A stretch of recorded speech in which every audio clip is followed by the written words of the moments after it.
Just train! He didn't need a quirk, just one punch.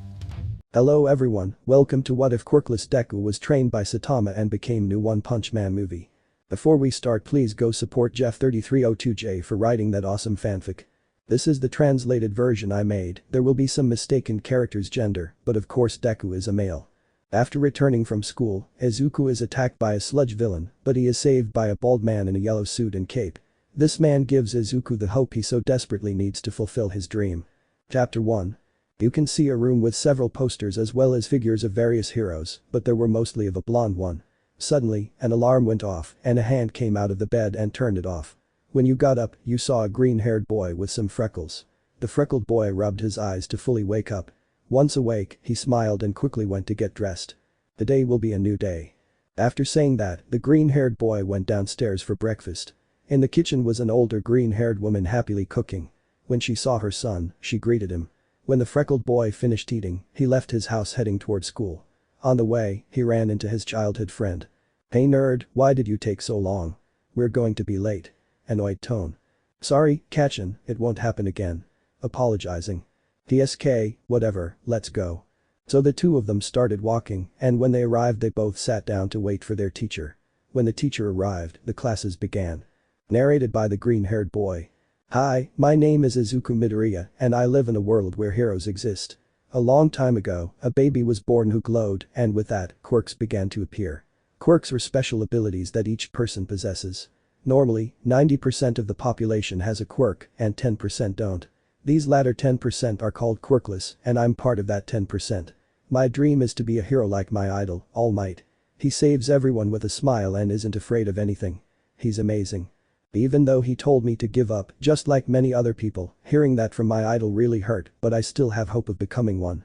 Luckily, I have the support of my mom and my best friend, Katsuki Bakugo. We've known each other since we were kids, and even though he has a very aggressive and rough demeanor, he's always protected me." End of narration. Classes had ended and Bakugo had been called to the principal's office for hitting two boys who were bothering the freckled boy. Izuku was gathering his things when a notebook was snatched by a boy. Boy 1. Well, look what we have. Boy 2. A notebook about heroes, ha, how boring. Izuku. Please give it back. Boy 3. Huh. You want it? Well, take it. Holding it up. The green-haired boy jumped to try and retrieve his notebook, but it was impossible, so he pushed the boy, causing him to drop the notebook. Boy 1. Look, so Izuku wants to fight. Izuku. Sorry, and I didn't. Boy 2. And this time your friend isn't here to defend you. So the boys proceeded to beat him up and throw the green-haired boy's notebook out the window. Boy1. If you want to be a hero, why don't you just die? Maybe in the next life you'll have a quirk. The green-haired boy simply got up from the ground and went to look for his notebook. The notebook had fallen into a fountain, and when he picked it up, he went into the water. Tears streamed down his cheek. The freckled boy started walking home, thinking about the boy's words. Just then, he passed under a bridge, but a mud villain appeared as if he were fleeing from something. Upon seeing the freckled boy, the villain quickly covered him in mud, which made the green-haired boy start fighting to free himself. Villain. Stop resisting, you're only delaying the inevitable. Izuku. No, please someone help me, will I die like this? As his face slowly began to be covered by mud. But then a man appeared. Both the villain and the green-haired man stared at him. When the man noticed their presence, he spoke. Excuse me for interrupting you, continuing on their way. The freckled boy struggled to get the mud out of his mouth, yelling for help. The man, who was already a little ways away, sighed and turned back. He reached inside the villain's body and pulled out the green-haired boy, who was coughing as he was choking. Villain. You damn bald guy, how dare you. But before he could finish, the man eliminated the villain with a single blow, splattering the entire bridge with mud. As he began to walk away, the green-haired boy was surprised that he had been able to defeat the villain with just one attack. He grabbed his things and followed the man. When the man noticed he was being followed, he didn't pay any attention until he saw the boy step in front of him. Izuku. Thank you so much for saving me, bowing. You're welcome, continuing on his way. Izuku. Excuse me, are you a hero? I'm just a hero for fun. The answer surprised the freckled boy. Izuku. What's your name? I don't remember ever hearing of you. Thoughtful tone.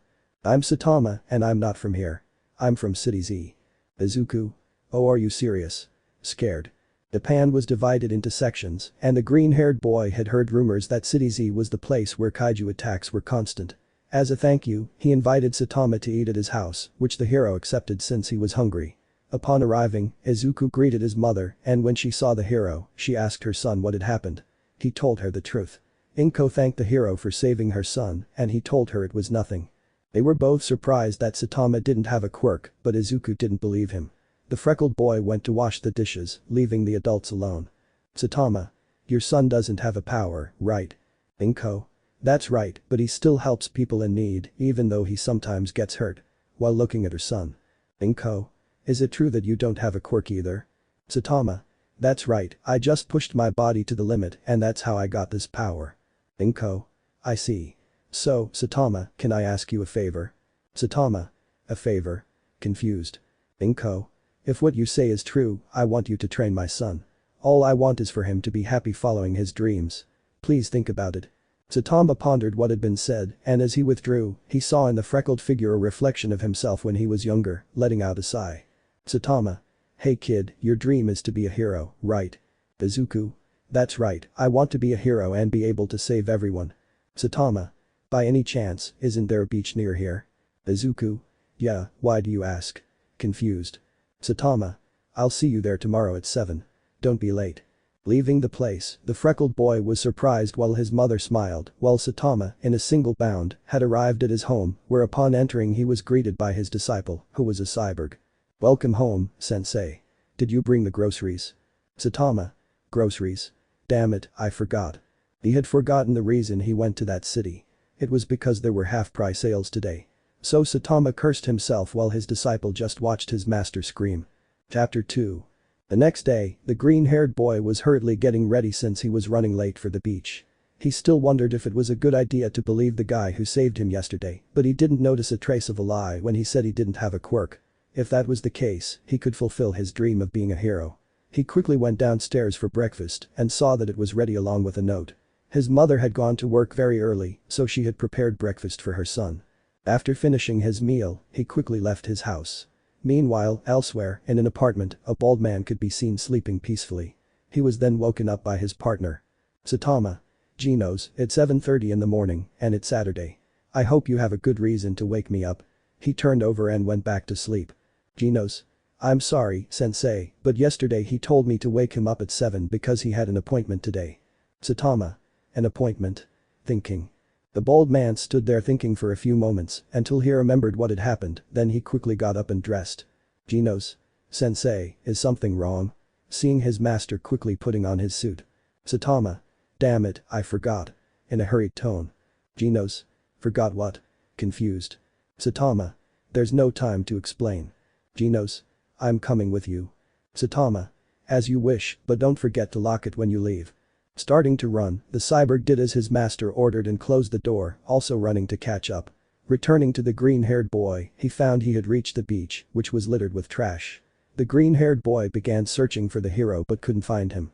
He thought that perhaps he wasn't coming, which discouraged him a little, but then he saw a figure rapidly approaching him. It was moving so fast it seemed it would crash into him, but before that happened, the figure managed to stop in time, raising a cloud of sand that shielded the green-haired boy. When the cloud dissipated, Saitama was standing in front of him. Saitama. Sorry for the delay, I had something to do before I got here. Izuku. And no worries. At that moment, Genos also arrived, and upon seeing the green-haired boy, he stared at him, which made the freckled boy nervous. Izuku. Hello, nice to meet you. Extending his hand. Genos. Sensei, may I ask who this boy is? Saitama. Oh, right, Genos. He is trying to remember his name. Izuku. Izuku Midoriya. Saitama. That's right, Izuku. This is Genos, my apprentice, so to speak. From today on, Izuku will also be my apprentice. Genos. I understand. Looking at the freckled boy, I'm glad you also want to learn from how great the sensei is. Izuku. By the way, you a robot? Genos. Actually, I'm a cyborg. So, telling him his story, he surprised the freckled boy, but they were interrupted by Saitama. Izuku. By the way, what exercise will I be doing, Saitama-sensei? Saitama. First things first, you have to make sure you follow this training regimen, no matter how difficult it is. It took me 3 years to get this strong. You'll start with 100 push-ups, 100 squats, and 100 sit-ups. Then you'll run 10 kilometers every day and of course, make sure you eat 3 times a day. Never use the air conditioning in the summer or the heater in the winter. That will help strengthen your mind. At first, you'll wish you were dead and you might think, what if I take the day off? But for me, if I wanted to become a great hero, even if I was coughing up blood, I wouldn't stop. That's how I got stronger and I accepted the pain. I did squats even when my legs couldn't move, even when my arms made strange noises, I didn't stop. A year and a half later, I started to notice changes. I went bald, but I was stronger. In other words, you have to train hard until the point where you go bald, that's the only way to become truly strong. Now that you know all this, are you still willing to train until you reach and surpass your limits? Izuku? Yes, I'm ready. In a determined tone. Saitama? Good. The first thing you'll do is clean this beach. I didn't know it would be so dirty. I only brought you here so you can start concentrating on the heat. While you do that, I'll watch you from under that tree. Izuku? Hi. And so he goes to do what his master asked. Genos. And what will I do, sensei? Saitama. You will, thinking of something, until an idea came to him, help Izuku with his training. Since from now on you will both be my disciples, you'll have to get along. Besides, there will be times when you both need to fight together. Think of it as team training. Saitama was waiting for his partner to believe him, since he wanted to rest for a while. Genos. I understand, then I will strive to meet your expectations. Retreating, heading towards where the freckled boy was, the hours passed and Izuku gave his all. He knew that the path to becoming a hero wouldn't be easy at all. There would be difficulties along the way that he would have to overcome. Saitama watched as the freckled boy exerted himself. Izuku reminded him of himself when he was just starting his journey to become strong. He also went to buy food and water for the green-haired boy during his breaks. When night fell, Saitama carried a sleeping green-haired boy. Undoubtedly, that training had left him very tired. Genos. Sensei, can I ask you a question? Saitama. What is it, Genos? Genos. I wanted to know why you decided to train Izuku. Saitama. I saw in him an incredible spirit. Not many are willing to push themselves to achieve their goals. So getting ahead a little. Genos. Sensei, you are truly someone amazing. He thought to himself. Upon arriving at the freckled Saitama's house, he knocked on the door, which was opened by Inko. She gave them permission to enter. Saitama went to leave him in his room, but upon entering and seeing all those figures and posters, a chill ran down his spine. It seemed as if they were all watching him. After leaving him, he quickly left his room. Inko invited them to dinner, which Saitama gladly accepted. After a few minutes, they said their goodbyes and headed towards the bald man's apartment. Chapter 3. The next day, the freckled boy got out of bed, went downstairs for breakfast, and took some money before heading to the beach to continue his training. The freckled boy trained for a week and just as Saitama had said, he wanted to die. His whole body ached. It felt like his muscles would explode, but he kept training nonetheless. In class, the green-haired boy sometimes fell asleep due to the intense training. This didn't go unnoticed by his friend. Classes ended and the ash-blonde boy approached the freckled boy, who was sleeping beneath him. He saw a notebook with some drawings and picked them up, seeing that they were designs for a suit, which struck him as odd.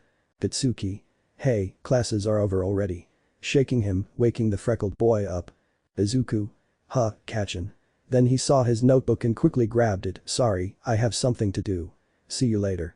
Running off. Tatsuki. What's gotten into him? Confused tone. Izuku quickly went home and started doing his homework. While doing it, he lifted a weight with his hand. As the days passed, the green-haired boy noticed certain changes. In PE class, he was faster and stronger.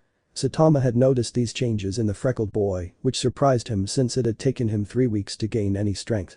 But he understood why the green-haired boy had gained that strength in such a short time, since he hadn't found a beach full of trash or had anyone to help him. Katsuki had found out what his friend was doing, and by found out, I mean he was threatening him. Izuku explained what was happening. At first, the ash-blonde boy didn't believe him, but he knew that Izuku never lied, so Katsuki also decided to help him. When the ash-blonde boy met Saitama, he couldn't laugh because of how bald he was, which annoyed Saitama. Saitama simply punched a washing machine, sending it flying to infinity and beyond, which quickly made him realize that Katsuki fell silent and apologized, which surprised the green-haired boy, but what shocked him was hearing the ash-blonde boy ask Saitama to train him. He was going to refuse, but seeing how his 2 disciples looked at him with smiles, he had no choice but to accept. And so the 2 trained until the long-awaited day of entering UA. Katsuki was worried about his friend since he didn't know what might happen. At this point, the green-haired boy could already fight against a tiger-class threat. Izuku was talking to Katsuki as they walked to UA.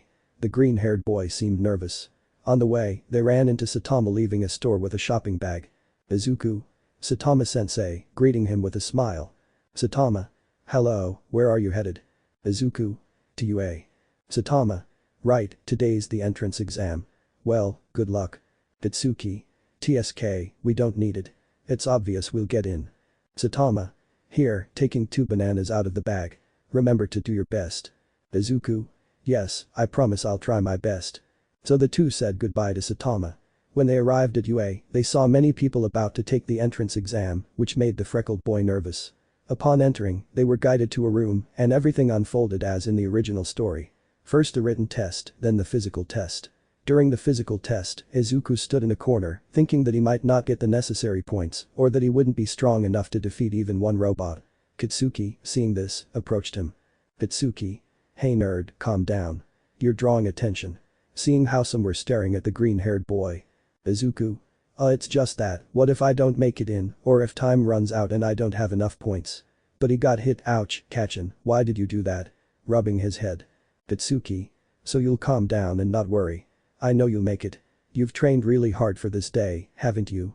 We'll both become heroes. Besides, remember what the nail said. Let's give it our all. Izuku. Kachin, you're right. Smiling.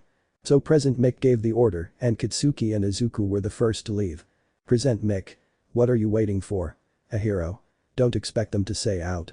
So everyone ran, the green-haired boy luckily managing to destroy the robots while Katsuki exploded them. What they didn't know was that they were being watched by the pro heroes and the principal. Today we have some good participants. You're right, but the explosive kid and that green-haired one seem to have the advantage. Director. What do you think about letting go of the one with 0 points? Are you sure, Director Nezu? Nezu? Yes, it will be interesting to see the reaction of the hopefuls. As he said that, he pressed a button. The other applicants noticed the ground begin to shake. Izuku saw some kids running around screaming that the 0 points had appeared. He didn't pay much attention until he saw a giant robot destroying everything in its path. He wasn't going to pay much attention until he saw a girl about to be crushed. He quickly started running towards her, but he wasn't going to make it. Just then, Katsuki helped him pull the girl out of the way in time. Then Katsuki and Izuku faced the 0 points and together they managed to defeat it. All of this was seen by the heroes who were surprised by the boy's actions. Thus, the test ended and everyone went home. Izuku waited impatiently for his acceptance letter until it finally arrived. He opened it with his mother and a hologram of the principal appeared, congratulating him on his acceptance to UA. Izuku couldn't hold back his tears of joy. At night, in an apartment he could see Saitama with Genos when there was a knock at his door. He saw a letter, so the bald man took it and began to read it. When he finished reading it, he could only give a small smile. Genos. Is something wrong, sensei? Saitama. It seems the boy managed to get into the academy. Genos. That's great. So they served the food while Saitama gazed at the moon. Saitama. I wonder what awaits him in the future. Chapter 4. Izuku was excited to have gotten into the academy. Today was his first day at UA. He was waiting for his friend outside his house, from which he could hear shouting. Katsuki came out and saw Izuku with an anime-style sweat drop. The two went to UA. They were both in the same class, 1A. When they arrived, they both took seats to wait for the teacher, but some kids approached them to talk about how amazing they were at destroying the 0-point robot. Katsuki didn't pay any attention, while Izuku could only look away and told them it wasn't a big deal. Just then, the door opened, revealing a black-haired boy with a sleepy face. Everyone looked at him confused until the black-haired boy spoke. My name is Shota Izawa, and I will be your teacher. Follow me, you will take a practice test. Everyone was surprised, as they hadn't expected to start their training on the very first day. They all went out to the courtyard where the training would take place. A brown-haired girl. Uraraka asked, what about the orientation initiation? Izawa replied, if you're going to be heroes, you don't have time for that kind of event. UA traditions have no restrictions. This is how the teachers conduct their classes. They've given exams like this since elementary school physical tests where you don't use your quirks. You'll go first. Pointing at the ash-haired boy, what was your record in the ball throw? Katsuki answered, 67 meters. Izawa said, try it with your quirk. The ash-haired boy went to the circle, grabbed the ball, and threw it with an explosive burst of energy. Izawa then showed them the percentage Katsuki achieved, surprising everyone. They became happy. Izawa said, so you find this fun, huh? Very well. Smiling, whoever comes in last in the physical tests will be considered to have no potential and will be expelled. Seeing how scared everyone was. One by one, they all took turns throwing the ball. Izuku was the last to go. He picked up the ball, got ready to throw, sighed, and tossed it. His score wasn't the best, nor the worst. Aizawa thought it was just his strength and that he wasn't taking the hero core seriously. So, to test him, he told the green-haired boy to do it again and this time, not to hold back, or he'd be expelled. Afraid, Izuku did it again, but this time Aizawa's quirk was active and he was surprised that the result was the same, just with a few points difference. This confused him. After that, he told everyone that the expulsion was a lie and that they should all go back to the classroom, except for Izuku. This made Izuku nervous and the black-haired man took him to the infirmary. Izuku? Excuse me, but why are we going to the infirmary? Scared. Aizawa. Don't worry, it'll just be a quick checkup. They entered the infirmary, where Aizawa approached an elderly woman and said something Izuku couldn't hear. The woman then approached the green-haired boy and began a quick checkup. When she finished, she told him he could go to class. Izuku said goodbye and left. The elderly woman looked at the results in surprise. After classes ended, everyone went home. Meanwhile, at UA, specifically in the principal's office, were the symbol of peace, Aizawa, and the principal. Nezu. Aizawa, can you explain why you wanted to talk to me right away? Aizawa. It's about one of my students, Izuku Midoriya. Nezu. The student who defeated the 0-point score on the entrance exam. Receiving a nod. Nezu. What's wrong with that? Aizawa. Today I gave them a surprise test. Young Midoriya got the same score twice, only a few points apart. On the second attempt, I had my quirk activated. I took young Midoriya to Recovery Girl, and here are the results. Handing them over, the director read them and was shocked. Nezu. Are you telling me that young Midoriya is quirkless? Aizawa. That's right. I was surprised when I found out too. What do you want me to do about the principal? Nezu. I don't know. For now, he'll stay. We'll keep an eye on him. Aizawa. Sighing, alright. Thus, he withdrew from the place, leaving only the director and the symbol of peace. Nezu. What do you think about this, Toshinori? I don't know, there's no evidence that he's involved in this, but I'm curious to know how he has that strength. So the two stayed talking, while the freckled boy spoke with Kitsuki about what had happened that day. Izuku said goodbye to Kitsuki since they were going their separate ways. On his way home, he ran into Geno's, who had done the shopping. Along the way, the freckled boy asked him about Saitama's feats. Geno's readily recounted Saitama's accomplishments, from defeating the Sea King to destroying a meteorite. The latter surprised the green-haired boy as he hadn't imagined destroying a meteorite with a single punch. He also mentioned that Saitama felt empty without a strong opponent to truly fight. Izuku understood the feeling of having so much power in his hands and not having someone to use it against. He looked at his own hands and wondered if, after acquiring the power he needed to be a hero, but without an enemy to challenge him, there would come a time when he would get bored of being a hero. This question made him think seriously.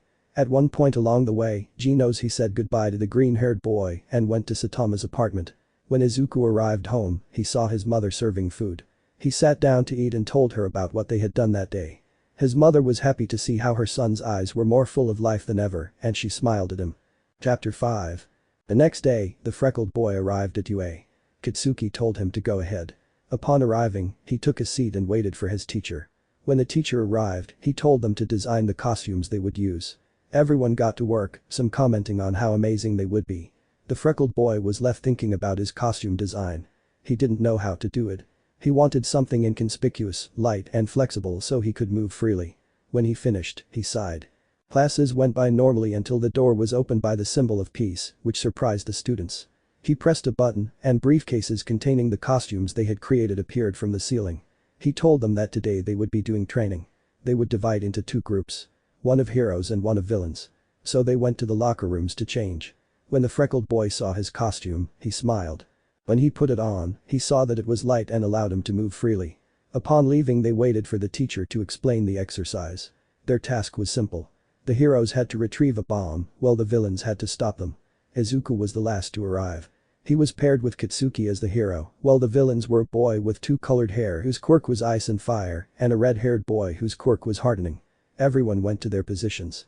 Izuku started to devise a plan, but he was interrupted by explosions. He turned to see that the ash-blonde boy had entered the building. Izuku. Kachin, wait. Going after his friend. Izuku had caught up with the ash-blonde boy, telling him not to enter a place without first making a plan, but the ash-blonde boy didn't listen. They continued walking until they encountered the two boys. Katsuki quickly went to attack them, and Izuku went too, but the floor froze, causing him to lose his balance and fall. The other students watched their friends while the symbol of peace observed the freckled boy. Back with Izuku, he was hiding, analyzing the situation. He didn't have to worry about his friend since he was causing explosions all over the building. He looked for something to walk on the ice with, but had to dodge an attack from the bi-colored boy. The bi-colored boy only wanted to end this quickly, so he wanted to freeze them. The green-haired boy dodged with difficulty until his feet were frozen. As the bi-colored boy approached, the ice rose until it almost completely froze the green-haired boy, leaving only his head unfrozen. Once this was done, the bi-colored boy began to retreat, but he hearing the noise, Izuku looked back to see how the freckled boy had broken the ice. He took advantage of the bi-colored boy's surprise to attack, punching him in the stomach. This caused the bi-colored boy to drool and stumble back several meters, while Katsuki launched explosions at the Deity, which caused him little damage due to his heart and body. Back with Izuku, he avoided stepping on the ice by climbing onto some rubble or grabbing steel bars and using them to break the ice that was coming towards him. At that moment, Katsuki had reached him, as had the Deity. Then the ash-haired boy started laughing like a maniac. Katsuki. Now then, you damn extras, this ends now. Izuku saw that the ash-haired boy was going to remove the safety from his gloves. The green-haired boy knew that the dog would resist the attack since his body was still hardened, but the one who wouldn't be able to resist was the bi-colored boy, as he was frozen. Izuku. Catch and no. But it was too late. The ash blonde removed the safety pins, and an explosion erupted. The green-haired boy managed to run and pull the bi-colored boy out of the way, taking the full force of the impact and being sent flying. Everyone watched the scene in shock, especially the ash-blonde boy and the bi-colored boy. Katsuki was the first to recover from his shock and quickly went to where the green-haired boy was. Katsuki. Hey nerd, but he saw that he wasn't moving, he thought he had died which worried him, but as he got closer he saw that he was only unconscious. He quickly picked him up and took him to the infirmary. Almight ended the training session. After a few hours, the green-haired boy woke up and saw that he was lying on a bed with his torso and head bandaged. Izuku. What happened to me? But he received a blow to the head. Izuku. Ouch, touching his head. What you did was dangerous. I'm surprised your body only suffered a few fractures. Izuku. I'm sorry. By the way, who are you? My name is Recovery Girl. You'd better go. Classes are over. Your friend is outside waiting for you, although it was difficult to get him out. Izuku. I understand. Getting out of bed, thank you for healing my wounds. Upon leaving the infirmary, he saw his friend who, upon seeing him, hit him on the head. Katsuki. Why did you do that, nerd? Izuku. Sorry, but my body moved on instinct. Katsuki. TSK, whatever, just don't do it again. Izuku. Yes sir. So the two went home, unaware that someone was watching them from a corner. The ash blonde helped the freckled boy get home, even though Izuku told him it wasn't necessary, but he knew the ash blonde wouldn't listen, so he had no other choice. The walk was silent. Katsuki could only think about what had happened earlier, staring at his hands and then closing them. From now on, he would think things through before acting, since he didn't want anyone to get hurt or, worse, killed because of his recklessness. When the green-haired boy arrived home, he said goodbye to his friend, and then Izuku left. Chapter 6. The next day, the freckled boy woke up sore from what had happened during training, so he got dressed and went downstairs to have breakfast. When he arrived at UA, he didn't find his friend, which surprised him a little. When he got to his classroom, everyone stared at him, which made him nervous. Then he saw his friend sitting down, so he quickly went over to him. Some people approached the green-haired boy to tell him how amazing it was that he saved the bi-colored boy, although a boy with glasses and blue hair told him that what he did was dangerous. But everyone fell silent when they saw their teacher enter. Aizawa. Listen up, today you'll have to choose a class president and a vice president, and whoever votes for themselves, I'll vote them out of the class. Understood? Receiving a nod from everyone, you have until the last class to decide. With that said, do it quietly. As he slowly fell asleep. Everyone was unsure who to vote for since they didn't know their classmates very well. They all decided to leave it until the last class period. The date passed normally, but when recess arrived, they were invaded by reporters because information had leaked that Almight would be teaching. However, everyone was calmed down by the blue-haired boy. When the last class arrived, everyone still didn't know who to choose as president until Izuku spoke up, saying that the best option would be to vote for Iida, since he had remained calm and tried to calm everyone down when the reporters invaded UA. Everyone agreed, and so Iida became president and Izuku vice president. Aizawa didn't say anything since he just wanted to rest. When the bell rang, everyone left. When Izuku arrived home, he saw Saitama sitting on the couch talking to his mother. Izuku. Saitama-sensei, what are you doing here? Surprised. Saitama. Oh, you're here. And why I'm here isn't important. I just wanted to see how your training is progressing. Izuku. I see. Well, I've had to cut back on my training since I got into UA and don't have much time to train, but I do the same monitoring you told me to do on weekends. He said somewhat embarrassed. Saitama. I understand. So you'll double your training on weekends. Izuku. I understand. Lowering his head, thinking Saitama was angry with him. Saitama. By the way, I bought you something. Consider it a gift for getting into the academy. The bald man handed him a small gift. When Izuku opened it, he saw it was a snow globe of Almight and he smiled. Izuku. Thanks, but you weren't supposed to give me anything. Embarrassed tone. Saitama. It was nothing. While remembering that she got it because the store she went to was giving away a snow globe with a P symbol for the purchase of certain products. Saitama. Well, I have to go. I'll see you this weekend and thanks for the coffee. Looking at Inko, who gave him a smile. Izuku. Yes, I'll keep trying, Saitama-sensei. Saitama. I know that, kid. As he left the area, Saitama passed by a store and saw that there were products at low prices. He took out some money and saw that he had enough for a few things, so he went inside to buy something. After a few minutes, some villains entered to rob the store. There were few people in the place and they ducked while Saitama read the labels on a carton of milk. Villain 1. Hey you, but received no response, only saw Saitama put the milk in a shopping cart. Villain 2. Hey Baldy, didn't you hear? This made Saitama's head throb. The villains, fed up, approached the hero. When one touched his shoulder, Saitama grabbed his hand, breaking it. In the blink of an eye, one villain was smashed against the wall and the other 3 were lying unconscious on the floor. Saitama then went to the cashier and left the groceries. Cashier. That'll be 25 yen. Saitama counted his money and realized he was short a few coins, so he approached the villains' bodies and took their money, giving it to the cashier. Saitama. I hope this also covers the expenses for their incident. Taking his receipt and leaving, a few hours later the heroes arrived and the citizens explained what had happened. The next day, Izuku went to UA, running a bit late. When he arrived, he saw his teacher talking to the dictator, who stared at the freckled boy. Izuku entered the classroom and waited for his teacher, Aizawa. When he entered, he pressed a button that brought out the students' costumes. Before anyone could say anything, he quickly spoke. Aizawa. Alright, you have 3 minutes to change. Today we're going to a facility where you can train with your quirk. I'll wait outside. Lita, make sure everyone is ready. Lita, yes sir. So everyone did as their teacher said, everyone went to change, everyone went downstairs, except Izuku who was still putting on his suit. As he came out a voice stopped him. Why? Izuku. Izuku. Huh. Turning around, seeing it was the bi-colored boy Todoroki, right. Shoto.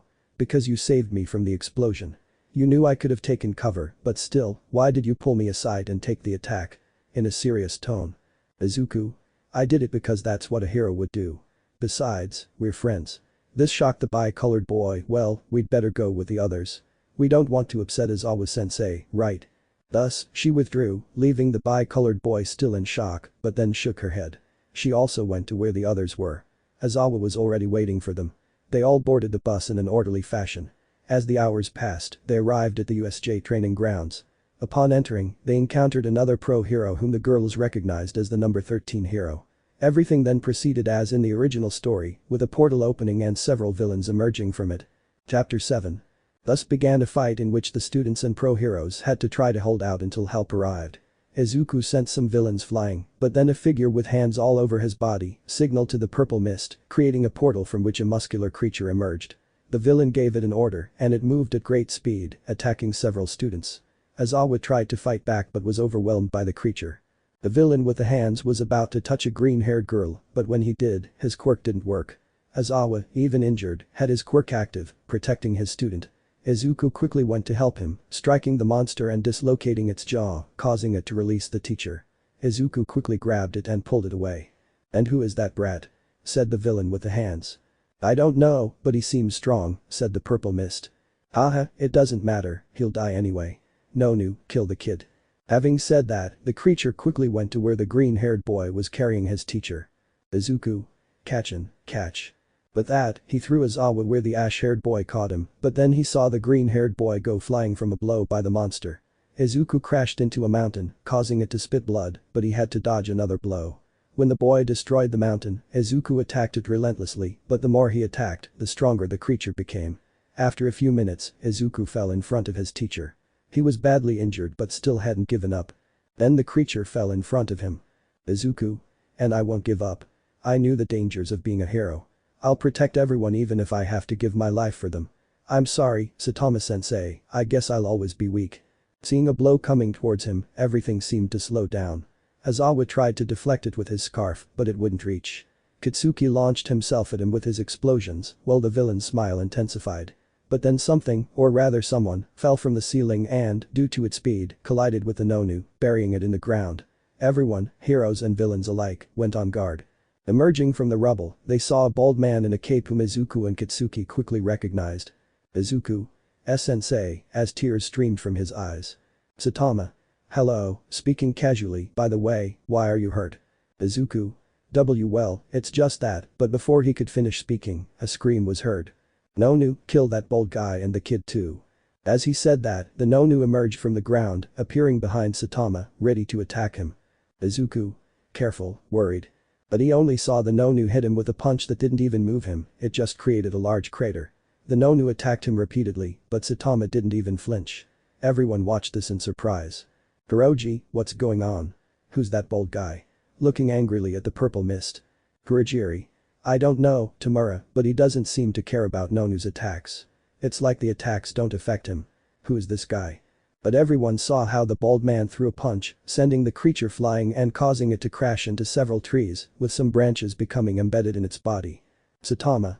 Who was that? Izuku. Sensei, the villains invaded us. The freckled boy quickly explained what was happening, which Saitama understood. He also deduced that the creature had left the freckled boy in that state. At that moment, everyone heard a scream and saw the Nonu removing the branches, causing its wounds to close rapidly. Tamura. Hahaha, you don't stand a chance against Nonu. He was made to kill the symbol of peace. Saitama. I understand. Going towards Nonu. Aizawa. Hey you, who are you? Saitama. I'm just someone who's a hero for fun. This response left the dark-haired man confused. He then saw the freckled boy, who became nervous and simply nodded. Everyone watched as the two launched themselves at each other. The Nonu delivered powerful blows that Saitama easily dodged. Saitama watched as the creature grew stronger, and the blows Nonu delivered tore his clothes but left him without injury. Seeing his clothes slowly tearing, Saitama decided to end this quickly, punching the creature in the stomach, causing it to let out a scream of pain before exploding into nothing. Tamura. How could he lose? But why doesn't he regenerate? Saitama. Well, that's because there's nothing left for him to regenerate with. But since that thing was yours, you'll have to pay me for the damage done to my suit. In a serious tone. Saitama approached Tamura, who became increasingly nervous, but it was just a facade as he would disintegrate him when he got close. Izuku. Sensei, be careful with your hands, as your quirk is disintegration. When Tamura saw Saitama standing in front of him, he quickly went to touch him, but Saitama grabbed his hand, breaking it and causing Tamura to cry out in pain. Kurogiri acted quickly and teleported the bald man away when he saw that he had released his grip. Tamura ordered a retreat and all the villains left. Izuku ran happily to his master. Izuku. That was great, by the way, how did you know about the attack? Saitama. I didn't really know. Izuku. How? Then how did Saitama get there? Saitama. Well. Flashback. The bald man is seen walking through the Hero Association's facilities until he bumped into a green-haired girl. The two had a small fight that ended with the girl sending him flying until he crashed into the USJ. Then flashback. Izuku only had a drop of sweat, but then his body began to sway, causing him to fall to the ground. Before he could hit the ground, the bald man caught him. Just then, the symbol of peace arrived, and minutes later, the heroes and the police. Saitama took the green-haired boy to get medical attention. Excuse me, could I speak with you? Saitama. Who are you? Oh, my name is Nezu, and I'm the principal of UA. Do you have a moment to speak with us? Saitama. Sure. So going with them. Chapter 8. After a few minutes, Nezu was in the principal's office along with Almight and Saitama, who was drinking a cup of coffee. The principal stared at him until Saitama spoke. Saitama. Can I have one? Pointing to a box of donuts. Nezu. Of course. So the bald man took one and began to eat it. Nezu wondered why he wasn't nervous or asking the symbol of peace for a photo. It was as if he didn't care that he was there. Nezu, excuse me mister. Saitama. Saitama, while taking another donut. Nezu. Mr. Saitama, we would like to ask you a few questions regarding young Midoriya. Do you agree? Receiving a nod. Nezu. Good. First, I would like to know if young Midoriya is quirkless. Is that true? Saitama. That's right, the boy doesn't have any quirks. Nezu. I see. By the way, Mr. Saitama, can you explain how young Midoriya has so much strength if he doesn't possess any quirks? In a serious tone. Saitama. He's simply pushing his body to its limits, just like I did. Mr. Saitama. So you don't possess a quirk either? Surprised. Saitama. That's right. And if you don't believe me, you can test me to be sure. I have no problem with that. Nezu. Okay. So they called recovery to run tests on him. After a few hours, they had the results and were surprised to find that the bald guy didn't have a quirk. The principal asked him to explain how he managed to gain that strength, to which Saitama replied with what he had to do, but they didn't believe him. The bald guy didn't care whether they believed him or not. That had become a habit for him. But then Saitama decided to ask a question. Saitama. May I ask what will happen to the boy? Nezu. Well, young Midoriya will be expelled. Saitama. May I know why? In a serious tone, which surprised them both. Nezu. Well, that's due to what happened today at the USJ. The only one who ended up with serious injuries was young Midoriya. We care about our students and don't want young Midoriya to get hurt or worse. I hope you understand. But he didn't finish speaking when he heard a cracking sound. The bald man had broken the table simply by applying pressure, which frightened the bullfighter and the blonde man a little. But what they didn't know was that the freckled man had been listening to everything. So he lowered his head, about to leave, but then he heard something else. Nezu. Is something wrong, Mr. Saitama? Saitama. So you're expelling him just for not having a quirk? Nezu. But we'll do it for his safety. Saitama, sighing. Listen to me, that kid is someone who would give his life without a second thought. Would you be willing to shatter someone's dreams just because they get hurt? Being a hero isn't easy, and just because you're a hero doesn't mean you'll always win. Sometimes you lose, sometimes you leave and die. But it's something you have to be prepared for. Giving your life to save someone, and that kid is one of those people. After saying that, the two fell silent, while Izuku shed a few tears of happiness, since he hadn't waited for his teacher to stand up for him. He decided to leave, and Saitama got up to leave as well, but then he saw All Might start emitting smoke. Before he could leave, All Might reverted to his skeletal form, which surprised the bald man. There was a brief, somewhat awkward silence during which the principal told him he would explain everything, but that what he was about to hear was something very few people knew. Saitama simply nodded, and they both told him everything, revealing one for all. To be honest, the bald man found it boring and decided to go to sleep when they finished. Saitama woke up and simply told them he wouldn't tell anyone, then left. He walked to the exit where he saw the green-haired boy standing there. Before he could do anything, the freckled boy hugged him, which left the bald man confused. Izuku. Thanks for keeping me from getting expelled. He pulls away from the hug. Saitama. It was nothing. Besides, if you do get expelled, you can come with me to City Z. You don't need a license to be a hero there. Izuku. Thanks for the offer. Saitama. By the way, how are your injuries? Izuku. They still hurt. He touches his wounds. But I'm feeling a little better now. He smiles. Saitama. If you say so. Just then, Katsuki and Genos arrived. The four of them headed to Saitama's house. Katsuki was talking to Izuku about what had happened at the USJ, while Genos informed Saitama that the Hero Association wanted to speak with him. As they passed a shop, Izuku noticed a Genos figurine, but he didn't pay it any attention. Then they overheard Genos asking Saitama if he wanted a figurine, to which Saitama replied no, as he wanted to earn it himself. Upon arriving at Saitama's house, Inko invited them in for dinner, though Izuku received a scolding from his mother. After a while, Saitama, Genos, and Katsuki left and headed home, but Katsuki spoke. Katsuki. Hey, can I ask you a favor? Saitama. If it's not about lending you money, go ahead. Katsuki. Whatever happens, make Izuku as strong as you. While looking away. Saitama simply watched the boy's actions, smiling discreetly. Saitama. Okay.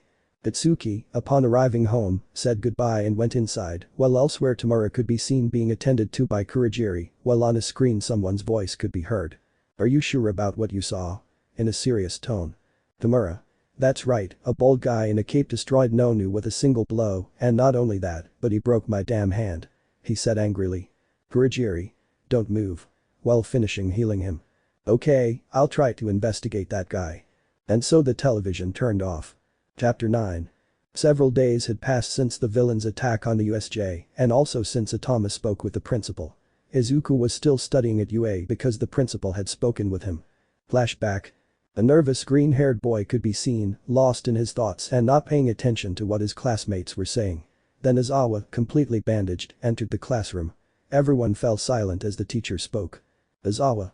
Midoriya. Izuku. Yes, getting up from his seat. Izawa. To the principal's office. The green-haired boy simply walked out under everyone's watchful gaze. Izuku was nervous, but he had his teacher's support. Standing in front of the door, he sighed and touched it, receiving a pass. Upon entering, he saw the principal sitting and reviewing some papers. Izuku. What did you want to see me, principal? Nezu. Oh, young Midoriya, please take a seat. The freckled boy sat down, trying to calm himself down, since he had to be prepared when the principal told him he was expelled. Nezu. Do you know the reason I summoned you? Receiving a denial since he didn't want him to know he'd been eavesdropping. The reason I summoned you is because of how you ended up injured in the villain's attack. Izuku. I understand. Nezu. Look, young Midoriya, I know you don't have a quirk, but I know you want to be a hero. I spoke with your teacher, and he explained everything to me. I've also made a decision. The freckled boy could only clench his fists while his head was bowed. Nezu. I've decided to give you a chance. Izuku. Huh. Raising his head. Nezu. Your master told me great things about you, and I know that even if I expelled you, you wouldn't stop helping people. So I've decided to give you a chance to become a hero. Izuku. You mean it? In a cheerful tone. Nezu. That's right. Smiling. Izuku. Thank you so much. Nezu. You don't have to thank me, but you won't escape the punishment you incurred for the irresponsible act of fighting a villain who left your master in bad shape. Izuku. Oh, of course. In an embarrassed tone. Nezu. Well, you may leave, young Midoriya. Having said that, the green-haired boy said goodbye to the director and left the office. Then flashback. After that, they said they were going to add a room and that they needed parental permission if they were allowed to move to UA. They were also given a few weeks off for the renovations.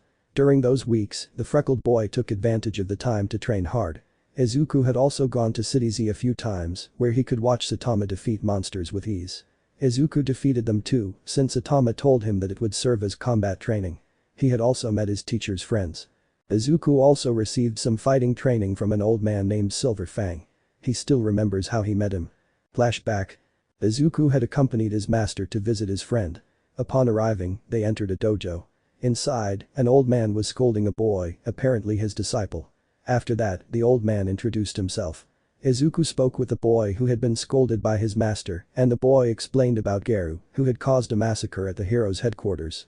He also mentioned that Geru fought heroes, and those who crossed him ended up in a mortal state. Izuku also watched as his master lost a simple game of rock, paper, scissors, which amused him somewhat. Izuku was speechless as he watched Saitama nearly kill Bang, but then he heard his master complaining about Bang dodging the attack. After that, he made a mental note never to play that game with his master. Just thinking about it sent a shiver down his spine. End of flashback. The green-haired boy was very grateful to his teacher, so he decided to give him a gift. Izuku gave him a Saitama action figure. The bald man was surprised by this and asked where he got it. Izuku told him he had it custom made and the price was very high, so he had to sell some of his Almight action figures. Saitama didn't want to accept it, but Izuku told him to consider it a thank you gift. So Saitama had no choice but to accept it, thanking the green-haired boy for his gift. The weeks the freckled boy had been free were over, so he returned to UA. Aizawa had already recovered and taught classes normally. He told them that at the end of classes they would receive their dorm numbers. He also told them that the principal had informed him that the sports festival would be held soon. He also told them to give it their all since all of Japan would be watching them and that the heroes would send them letters inviting them to do internships at their agencies. But that said, the freckled boy prepared to train harder as he would show them what a quirkless person could achieve by becoming a hero. Chapter 10. The days passed quickly and the day of the sports festival had arrived. Izuku had trained very hard for this. He was nervous because all of Japan would be watching the festival. The freckled boy had sent a letter to his teacher to see if he could attend. Izuku wanted to show him how much he had progressed thanks to him. Also, in the days that had passed, Inko had decided to regain her former form and was accompanying her son. All the students were ready to begin the festival and the audience in the stands was cheering on the future heroes. Izuku was talking to his friend while looking at his mother, who had arrived with Genos and Saitama. The freckled boy was somewhat nervous, but then everyone received the order to go to the starting positions. Katsuki. Hey nerd, you better go all out because I won't hold back. Giving him a smile. Izuku. May the best catch and win. So the two went to their positions to await the starting signal. Present Mick gave the order and everyone set off, but the ground was frozen solid by the bi-colored boy, making it difficult for some to continue. Izuku managed to advance, his heavy footsteps breaking the ice. Several robots began to appear, hindering the students' progress. Each student gave their all. Izuku had destroyed some robots along the way and used parts of them to block his opponent's attacks. They reached the area they had to cross, fearing they would fall into a ravine. Shoto Todoroki and Kitsuki Bakugo were in the lead, while Izuku followed behind. The first two had no trouble crossing. Izuku took a great leap to cross the area, impressing everyone, but then they realized he wouldn't make it. He used the ash-haired boy's shoulders to propel himself across, sending the crowd into a frenzy. Present Mick. That was incredible. Young Midoriya propelled himself onto young Bakugo's back to reach the other side. Aizawa, your students are truly impressive. But we haven't seen young Midoriya's quirk yet. Why is that? Perhaps he doesn't need it, or maybe he simply doesn't want to reveal it. This kid is full of surprises. Aizawa. Shut up and watch. But then a loud scream from his friend almost startled him, only to continue his narration of what was happening. Aizawa wondered how his companion hadn't lost his voice, but he kept watching the race, thinking about what Izuku would do from now on. Tatsuki. Hey, you damn nerd. Yelling angrily. Izuku, sorry Kachin. As they continued running, they reached the minefield. Everyone had to be careful not to be blown away. Izuku stopped to think about what he should do, since if he jumped, he could land on a mine, or worse, the strong vibration of his fall could activate all the mines. Izuku had lost his lead, as Kitsuki and Bakugo had overtaken him again, and the other students had also reached the minefield. Izuku began to analyze the situation and came up with an idea. Using the part of the robot he had destroyed, he started removing some mines, while in the stands, his mother and teacher wondered what he was doing. Saitama. Hey Genos, what's Izuku doing? Genos. Analyzing what he was doing, maybe he wants to propel himself with the mines, since he plans to use the force of the explosion to get ahead. Saitama. I see. Just as Genos had said, Izuku had pulled out some mines. He stepped back a bit to gain momentum and jumped straight into them, creating a huge explosion. Everyone wondered what was happening, but then they saw someone fly through the air, passing several students. Izuku was going at incredible speed. The freckled boy hadn't thought about landing, but he saw that he had gotten close to the ash blonde and bi-colored boys, so he used them for momentum and took the opportunity to slam his fist into the ground, causing the mines there to explode.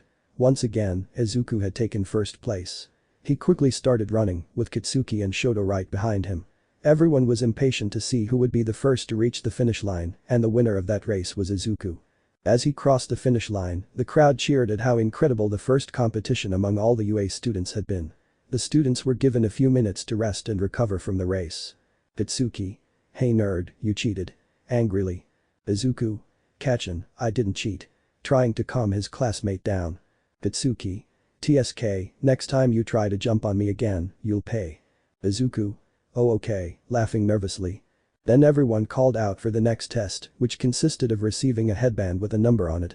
This test was to be done in teams, and the goal was for everyone to get the most points. The team with the most points would win. Since Izuku was first, he received the headband with the highest score, which made everyone look at him. Izuku knew everyone would be after him. Luckily, he was teamed up with Kitsuki and Kirishima. They only needed one more.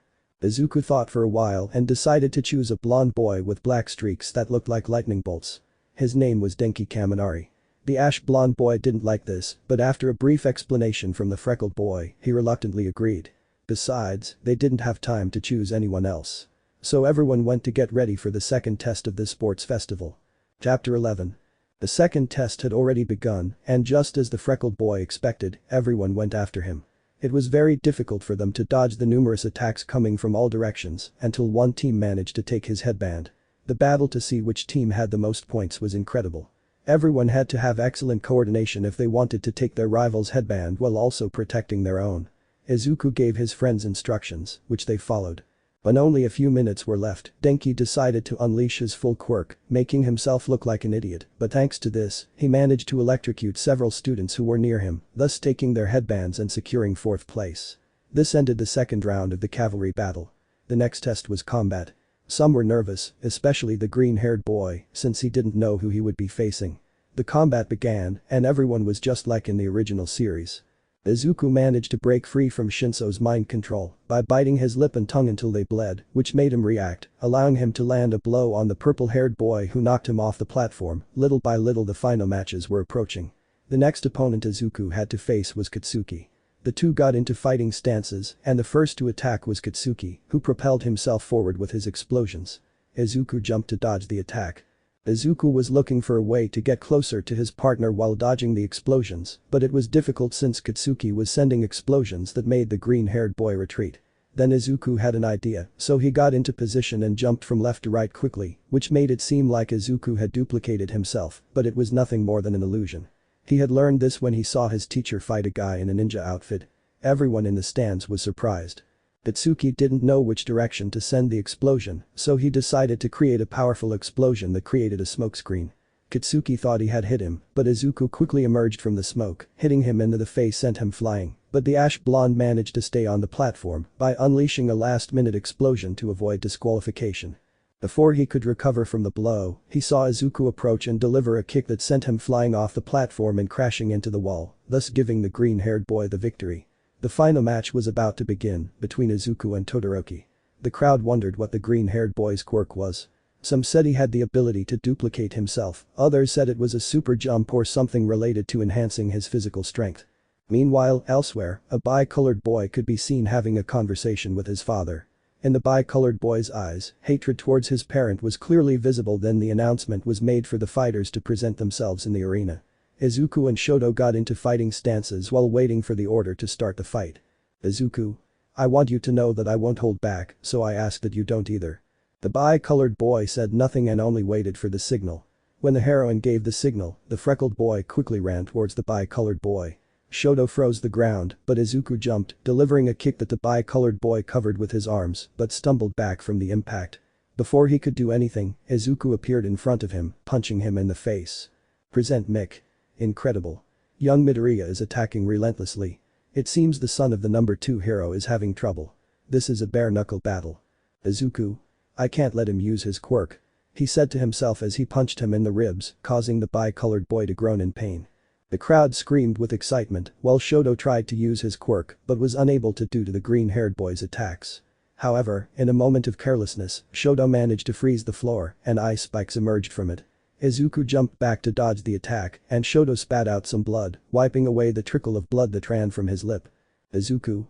I told you I was serious. Shoto. That's a lie. You haven't used your quirk in any of the tests. Don't you think I didn't notice? Angrily. Izuku. And you're nobody to tell me that since you haven't used your second quirk either. You were given a gift and you're not using it. You're selfish. And the reason I haven't used my quirk is because I don't have one. When he said that, there was silence. People wondered if what he was saying was true. Izuku. I know it might sound silly and unbelievable, but it's true. I don't have a quirk, but despite that, I won't give up on my dream of being a hero. I'll show everyone that a quirkless person like me can be a hero. Having said that, he quickly ran towards the bicolor and punched him in the stomach, but he didn't give him time to react and grabbed his head, pulling it down and kneeing him. Izuku. How could you waste a quirk like that? He punched him in the face. We all have the choice to take the path we want. He punched him again. The power you have is yours and no one else's. He kicked him. And if you don't understand that, then you're just like them. As he said that, the bi-colored boy had a flashback to the only person who supported him. He then activated his fire quirk, creating a whirlwind that forced Izuku back. The real fight was about to begin. Chapter 12. Izuku watched as the whirlwind disappeared, his eyes fixed on the bi-colored boy who was now enraged. He knew he had to be on his guard at any moment. Todoroki launched himself at him, propelled by his fire. The green-haired boy dodged, but in doing so, his foot was frozen. Todoroki went after him, throwing a kick that Izuku blocked. As he did so, the ice trapping his foot shattered, sending him stumbling backward. He quickly had to jump to dodge a burst of flames, but he misjudged the force of his leap, nearly knocking him off the platform. The crowd was excited by the incredible fight unfolding. The teachers watched, knowing that if this continued, they would have to stop them. Izuku leaped toward Todoroki, who created a wall of ice to shield himself from the attack, but the wall broke and the impact struck the bi-colored boy in the face, sending him crashing to the ground. His body rebounded, sending him flying to the other side of the platform. Izuku quickly went to him to pull him out once and for all, but Todoroki placed his hand on the ground, causing ice spikes shot out from the floor. Izuku jumped, but it was too late, and one of those spikes pierced his leg, causing him to let out a groan of pain. The bi-colored boy got up and ran towards him. Izuku had already reached his limit. He turned to look at his teacher, who nodded. Izuku just clenched his fist since he couldn't move because of the spikes embedded in his leg. The pain was unbearable, and he fell to his knees on the floor. Itsuki. Hey nerd, if you lose I'll send you to the hospital myself. The freckled boy got up from the ground and smiled. He wouldn't give up so easily. He had come this far to win. So he raised his leg, which had ice spikes embedded in it, and struck the ground hard, breaking the spikes and creating a small crater. He let out a groan of pain. Midnight. We have to stop this, looking at Cementus. Meanwhile, in the stands, Saitama watched as the boy's willpower kept him on his feet. Genos analyzed the situation, checking that the freckled boy's leg hadn't suffered any damage that could endanger him. Inko was both scared and excited to see her son giving it his all. The crowd was on the edge of their seats as the teachers prepared to stop the fight, but then everyone saw Izuku leap towards Todoroki, who also quickly moved towards the freckled boy. The two would decide everything with this final attack. Cementus quickly created several walls to stop them, but they only saw the walls created by the hero shatter, creating a huge shockwave that made some people shield their eyes from the dust. Everyone was impatient to know who the winner was. When the smoke cleared, they saw the bi-colored boy outside the arena, and inside the platform was Izuku with his arm outstretched. The crowd roared with joy and excitement. Midnight approached to congratulate the green-haired boy, but saw that he had fainted, still standing. He was taken to have his injuries treated, his friends were happy, thus ending the sports festival. Izuku was being treated in the infirmary while being scolded by a recovery girl, since he could have lost his leg for doing something so risky. After a few minutes, Izuku was discharged but would have to use crutches to walk. Then the three finalists were called to receive a medal presented by the symbol of peace. After the festival, everyone went home. Izuku was greeted by his teacher and his mother, who also scolded him, but as a reward they went to eat katsudon. Saitama and Genos congratulated him. The next day, the freckled boy entered the classroom where his friends told him how great he was.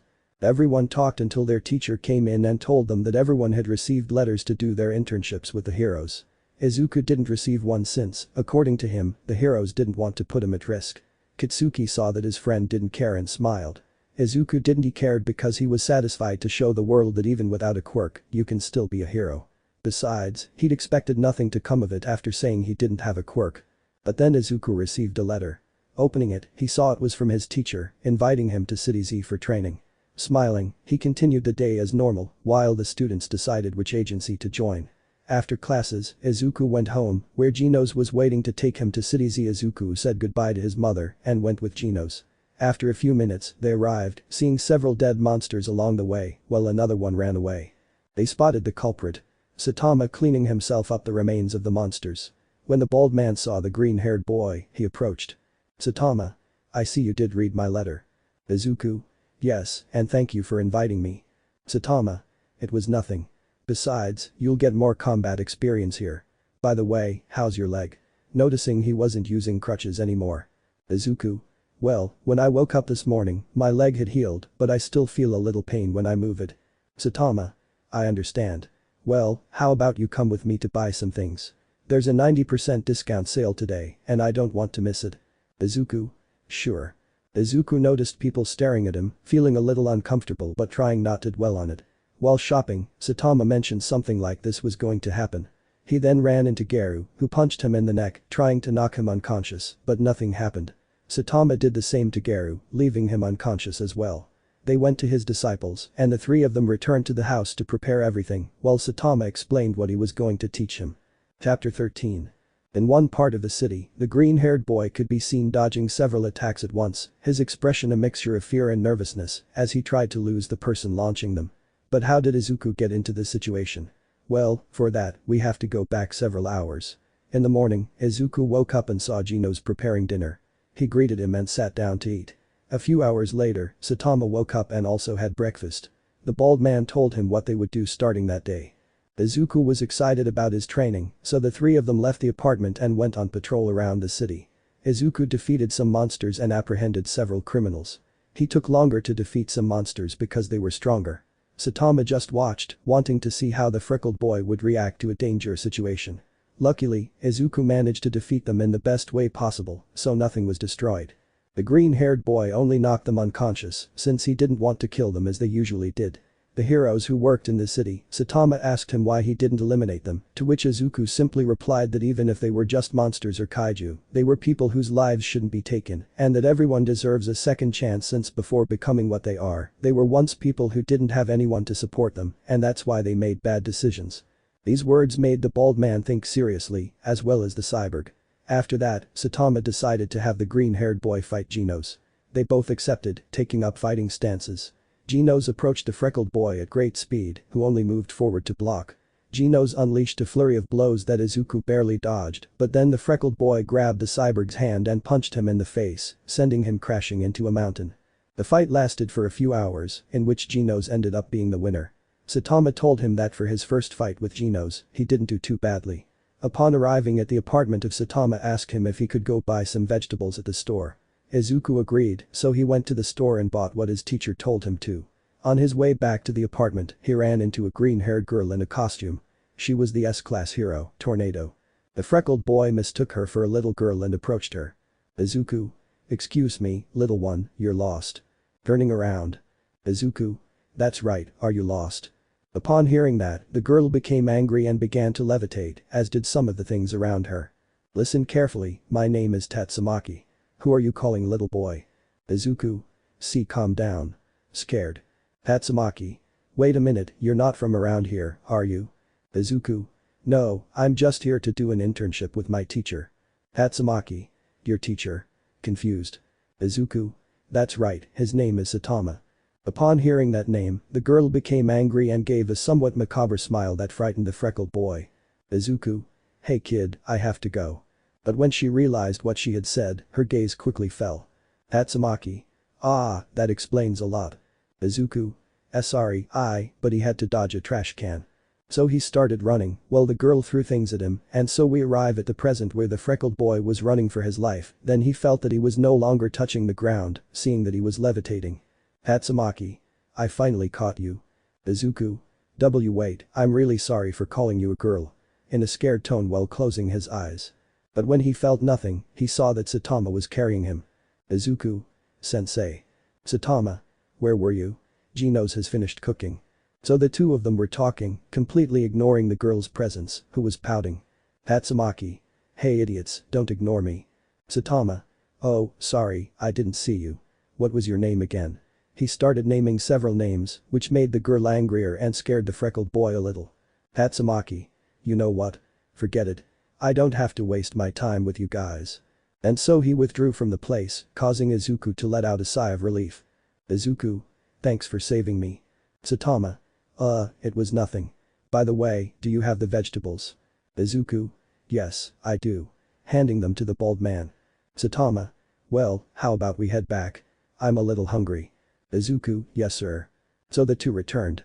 In the following days, the freckled boy trained harder and harder, and his progress was astonishing. He had also gone to visit Silver Fang to get some fighting tips. Silver Fang readily agreed and showed him how he could easily defeat his enemies. However, the freckled boy seemed distracted during his training, which Saitama noticed. He had recently learned that the hero killer Stain had seriously injured Iida's brother. Izuku had contacted Kitsuki, who was telling him how boring his internship was, but that it was tolerable. Izuku asked if he knew anything about the blue-haired boy, to which Kitsuki replied that the only thing he knew about the four-eyed boy was that he had taken the internship near the place where his brother had been attacked. At that moment, Izuku understood what he was planning, so he told Kitsuki that Iida was in trouble. Kitsuki said he would help him. Izuku told his teacher that he had to leave since a friend was having trouble, and Saitama told him it was okay, so the freckled boy ran off hoping his friend was alright. Meanwhile, elsewhere, a blue-haired boy lay injured on the ground, glaring at the person responsible for his condition.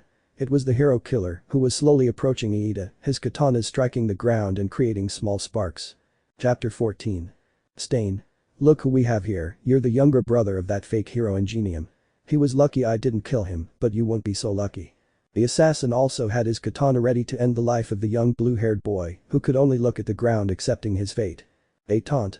The hero killer looked up and saw someone falling from the sky, so he jumped back to avoid the attack. Stain. Who the hell are you? As he got into a fighting stance. The blue-haired boy looked up and found himself face to face with green hair and freckles, thus surprising himself. Lita. Izuku. Izuku. Don't worry, the heroes are already on their way. Lita.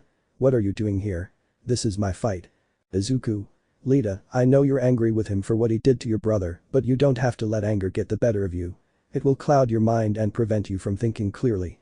Please, let me help you. The blue-haired boy could see what he was trying to do and realized the green-haired boy was right. What on earth was he thinking, believing he could face the anti-hero who had almost killed his brother and actually win? He realized it was foolish, so he accepted his help. Iida got up with some difficulty. The two prepared for any attack from Stain, while Stain just watched them, readied his katanas to finish them off quickly. Stain was the first to launch an attack, which the two students dodged. Stain went after Izuku, knowing that even if Iida tried to escape, he wouldn't get very far. Stain slashed horizontally and vertically, making it difficult for the green-haired boy to dodge. Stain moved nimbly, trying to cut the freckled boy, while Izuku could only keep his eyes on the katanas, trying to anticipate the attack. In the middle of the battle, Izuku managed to land a blow on Stain that sent him crashing into a wall, causing him to fall to the ground. Getting up quickly, Iida took advantage of this to run towards him, delivering a kick that Stain managed to block with his katanas, but it made him fall back. Stain saw that he had some of Iida's blood on him, so he licked it, causing the blue-haired man to be unable to move. He went to attack him, but Izuku managed to save his teammate. Izuku. Lita, are you okay? Lita. Why yes, it's just his quirk. Don't let him taste your blood or he'll paralyze you. Izuku. A paralysis quirk, incredible. He thought to himself. The freckled boy leaped forward to strike the hero killer, but halfway there he froze. His body wouldn't respond. Izuku. In a surprised tone. Stain had managed to obtain the green-haired boy's blood by making a small cut deep enough to draw some blood at the moment he saved Lita. Stain. I'm impressed, kid. You really are a true hero. I'll let you live. Too bad I can't say that about your friend. Izuku. Wait, don't do it. He tried to move, but it was in vain. Stain was in front of the blue-haired boy, but at that moment a huge explosion sent him flying. Izuku Katchan cheerful tone. At that moment, Stain lunged towards the ash-haired man, but had to dodge a burst of flame. Izuku. Todoroki, surprised that the bi-colored boy had also arrived. Itsuki. I ran into that damn half and half on the way here, I figured you'd need help while helping him stand, but he still couldn't move. Itsuki. Hey, why can't you stand? Izuku. Be careful, if he drinks his blood he'll paralyze you. Itsuki. Okay, hey half and half, you protect the nerd in 4 eyes, I'll take care of him. Propelling himself with his explosions, Stain dodged them, but his speed had decreased from the damage he'd sustained. Izuku noticed he could move his fingers again, so he quickly deduced that Stain's quirk had a time limit. He waited a little longer until he could move, albeit with some difficulty, as his legs trembled from still being numb. He then devised a plan with the bi-colored and blue-haired boys, who listened attentively to what the green-haired boy was saying. Once the plan was ready, Izuku went to help the ash-blonde boy, who had been paralyzed by the hero killer. Izuku managed to land a direct punch on Stain's stomach, but it broke some of his ribs. Izuku then told his friends to do it. Iida ran toward Stain, kicking him in the back, causing the hero killer to crash to the ground. Before he could move, he was frozen by the bi-colored boy, immobilizing him. Some time later, the heroes arrived and took him away. Izuku he said goodbye to his friends, but then a flying monster appeared, grabbing the freckled boy and taking off. It all happened so fast, but Stain was the first to act. He drew his katanas and managed to immobilize the creature, killing it and saving the green-haired boy. After that, the heroes took him away. Izuku said his goodbyes and went to City Z, where he saw that a large part of the area had been destroyed. The freckled boy wondered what had happened. When he found his teacher, he asked him about it, to which his teacher replied that there had been an attack by an organization called the Monster Association. Meanwhile, elsewhere, 2 figures could be seen talking through a screen. One was a man with a deformed face, while the other was a monster. Both were the leaders of their respective organizations. They seemed to be discussing an important matter and seeing if they could reach an agreement. Hours passed, and finally, the two formed an alliance in which one would help the League of Villains end the life of the Symbol of Peace, in exchange for the other helping the Monster Association. To end the Association of Heroes, the deal was done, the screens went black. Chapter 15. The days passed and the internships ended. Izuku began saying goodbye to Saitama and Genos, but before leaving City Z, he asked Saitama if they could have a spar, which his master accepted. They went to the same place where he had fought Genos, who would be the referee. Upon arriving, the freckled boy told his master not to hold back and to go all out against him, as he would do the same. Genos gave the signal to begin, and the freckled boy quickly launched himself at his master, who didn't even move. When the freckled boy was close to Saitama, he threw a punch that the bald man easily dodged. Izuku unleashed a flurry of punches that Saitama effortlessly evaded. Then, Izuku threw a kick that Saitama blocked, but the kick sent him stumbling back several meters until the bald man stomped his foot to stop his retreat. Saitama. Not bad, kid. Seeing how far back he stumbled from that punch. Saitama was happy. Perhaps today was the day he would have a worthy fight, perhaps he would feel the same excitement and adrenaline he felt when he defeated the first monster he encountered. Izuku took advantage of his master's distraction to attack him, but it was no use, as when he was close enough to land a punch to his face, his hand was grabbed by the bald man. Saitama spun around and threw the freckled boy, who went flying and crashed into a mountain. Izuku emerged from the enormous hole he left behind. Luckily, he had become more resistant to damage. It was as if his bones and skin had hardened, creating a kind of shell that protected him. But that didn't mean that strong attacks or cuts from blades or anything sharp wouldn't hurt him. After all, he was still human. Izuku quickly recovered and jumped to dodge an attack from the bald man, which shattered the mountain upon impact. Then Saitama began to throw powerful punches, which the freckled boy dodged with something. The battle grew increasingly difficult, but Saitama held back to avoid seriously injuring Izuku. The green-haired boy knew his master was holding back, but what pleased him was that Saitama had stopped just defending and started attacking. For him, this was a great step forward. The fight continued for a few hours until Saitama threw a punch aimed at the freckled boy, who froze in fear. It was as if that punch meant death.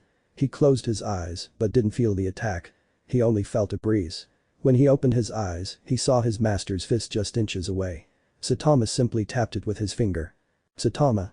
Wow, that's exciting. I'm so surprised by your progress. How about when you're as strong as me, we have another fight, but this time I won't hold back. Izuku. Oh, of course. Still in shock. Saitama. How about we grab a bite to eat one last time, since today's your last day, right? We could have ramen, or would you prefer katsudon?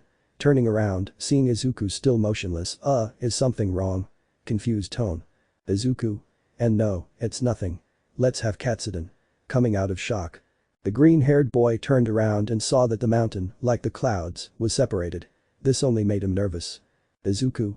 The sensei's power is incredible, I'm sure I can reach his level, so I can give him the fight he so desires, he said it in his mind. Saitama. Hey Izuku, let's go. Izuku. Sure, I'm coming, running to catch up with them. So they went to eat katsudon and accompanied the freckled boy to catch a train to his city. When he arrived home, he was hugged by his mother, who asked him to tell her how his training had gone. The freckled boy told her everything, even how he defeated some kaiju. When they returned to UA, they started catching up on their internships. Kitsuki talked to Izuku, who told him about his fight against Saitama, which surprised the ash-haired boy. Just then, their teacher arrived and told them that they would be given their room numbers tomorrow. He also told them that they would soon be going to a training camp where they would further train their quirks. Classes went by normally until Izuku realized he didn't have the right things for the camp. So one of his classmates suggested that after class they go shopping for what they needed, and some agreed. When classes ended, they went to the mall where everyone split up to buy what they needed. Izuku was walking when someone approached him from behind and placed their hand around him. Wow, you're the kid who won the sports festival, amazing. Izuku. Thanks, a little scared. But you know, there's something I'm not convinced about, and that's that you said you didn't have a quirk. How is it possible that someone like you could last a few minutes against Nonu? Izuku. That voice, in shock. Tamura. Don't try anything, putting his hand around his neck, how about we go sit down? The two went to sit down. The freckled boy didn't know what to do, since if he did something foolish, the villain could kill him, and not only that, but there were many civilians around. So they had a rather long conversation where Tamura wanted to know who the bald man was who killed his creature, to which Izuku only gave small details about his master. In the end, Tamura concluded that if he wanted to fulfill his objective, he needed to kill Saitama and the symbol of peace. This answer shocked the freckled boy, but then they both heard a voice calling the green-haired boy, so Tamura left the place before the person saw him. Kitsuki. Hey, is everything alright? Izuku. Why yes, rubbing his neck. Kitsuki. Are you sure? Unbelievingly. Izuku. Yeah, it's nothing. I'd better go quickly and buy what I need. Kitsuki. If you say so. So the freckled boy began to buy what he needed for the camp. Chapter 16. The day of the training camp had arrived. Some were excited, while others, like Izuku, simply wondered what kind of training they would receive there. Everyone boarded the bus to the camp, and the freckled boy stared out the window, remembering what had happened at the mall. He also thought about his fight with his teacher. Just remembering it filled him with excitement. Although Saitama wasn't one to show his emotions and was almost always expressionless, when he fought him, he had seen a happy smile on his face. Izuku was so lost in his thoughts that he didn't notice when someone sat next to him and touched his shoulder, pulling him out of his reverie. He saw someone tug his arm and he turned around to see a green-haired girl with frog-like features. It was his classmate, Sayu Asui. Izuku? Is something wrong? Looking at his classmate. Sayu. Midoriya, I'm someone who speaks her mind and I wanted to ask you, if you don't have a quirk, how is it possible that you're so strong? This caught everyone's attention, even Izawa's, who, although he didn't show it, also wanted to know the answer. Izuku. Well, that's because I pushed my body to its limits. Like I said before, you might not believe me, but all I did was train and push my body to the limit. Kaken is a witness to what I had to do to get the strength I have now. He pointed at the ash-haired boy, who just nodded. Uraraka. By the way, Izuku-kun, where did you do your internship? She asked curiously. Izuku. I did my internship with my sensei in City Z. This surprised everyone since they knew there were constant kaiju attacks there. Mina. You went to City Z? She asked in a surprised tone. Toru. The city where there are constant kaiju attacks. She asked in a surprised tone. Izuku. That's right. He said it naturally. I know you think it's the most dangerous district, but don't believe everything you hear. I know City Z used to be a place where there were many kaiju sightings, but it isn't anymore. As the image of his teacher eliminating some monsters who had accidentally destroyed his apartment flashed through his mind, while others were forced to repair the damage under threat of death, a bead of sweat trickled down his forehead. A few minutes later, they arrived at the training camp. Upon exiting, they saw a group of heroines in cat costumes. The girls introduced themselves as the Hussy Cats. Just like in the original story, everyone was sent flying and had to travel to the designated meeting point through a monster-infested forest. Izuku started walking quickly, but after a few minutes, he realized he was lost. He leaped to the top of a tree, then jumped higher, surveying the entire forest and spotting the meeting place. He began running to get there quickly. His friends had already arrived, all exhausted and some with scrapes. When Izuku arrived, everyone stared at him, which made him nervous. Just then, Aizawa approached him. Aizawa. Why did you take so long? In a serious tone. Izuku. Well, I got lost. While lowering his head somewhat embarrassed. Aizawa. Letting out a sigh, alright, go rest with the others.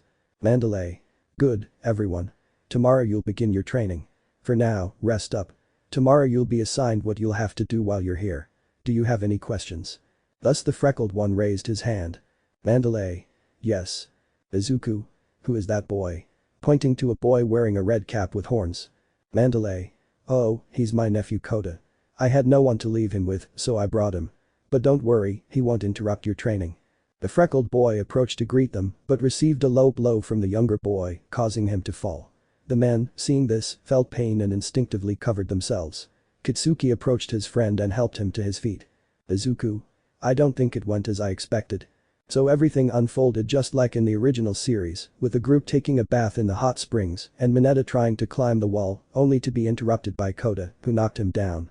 Kota accidentally saw the girls and fell, but was saved by the freckled boy.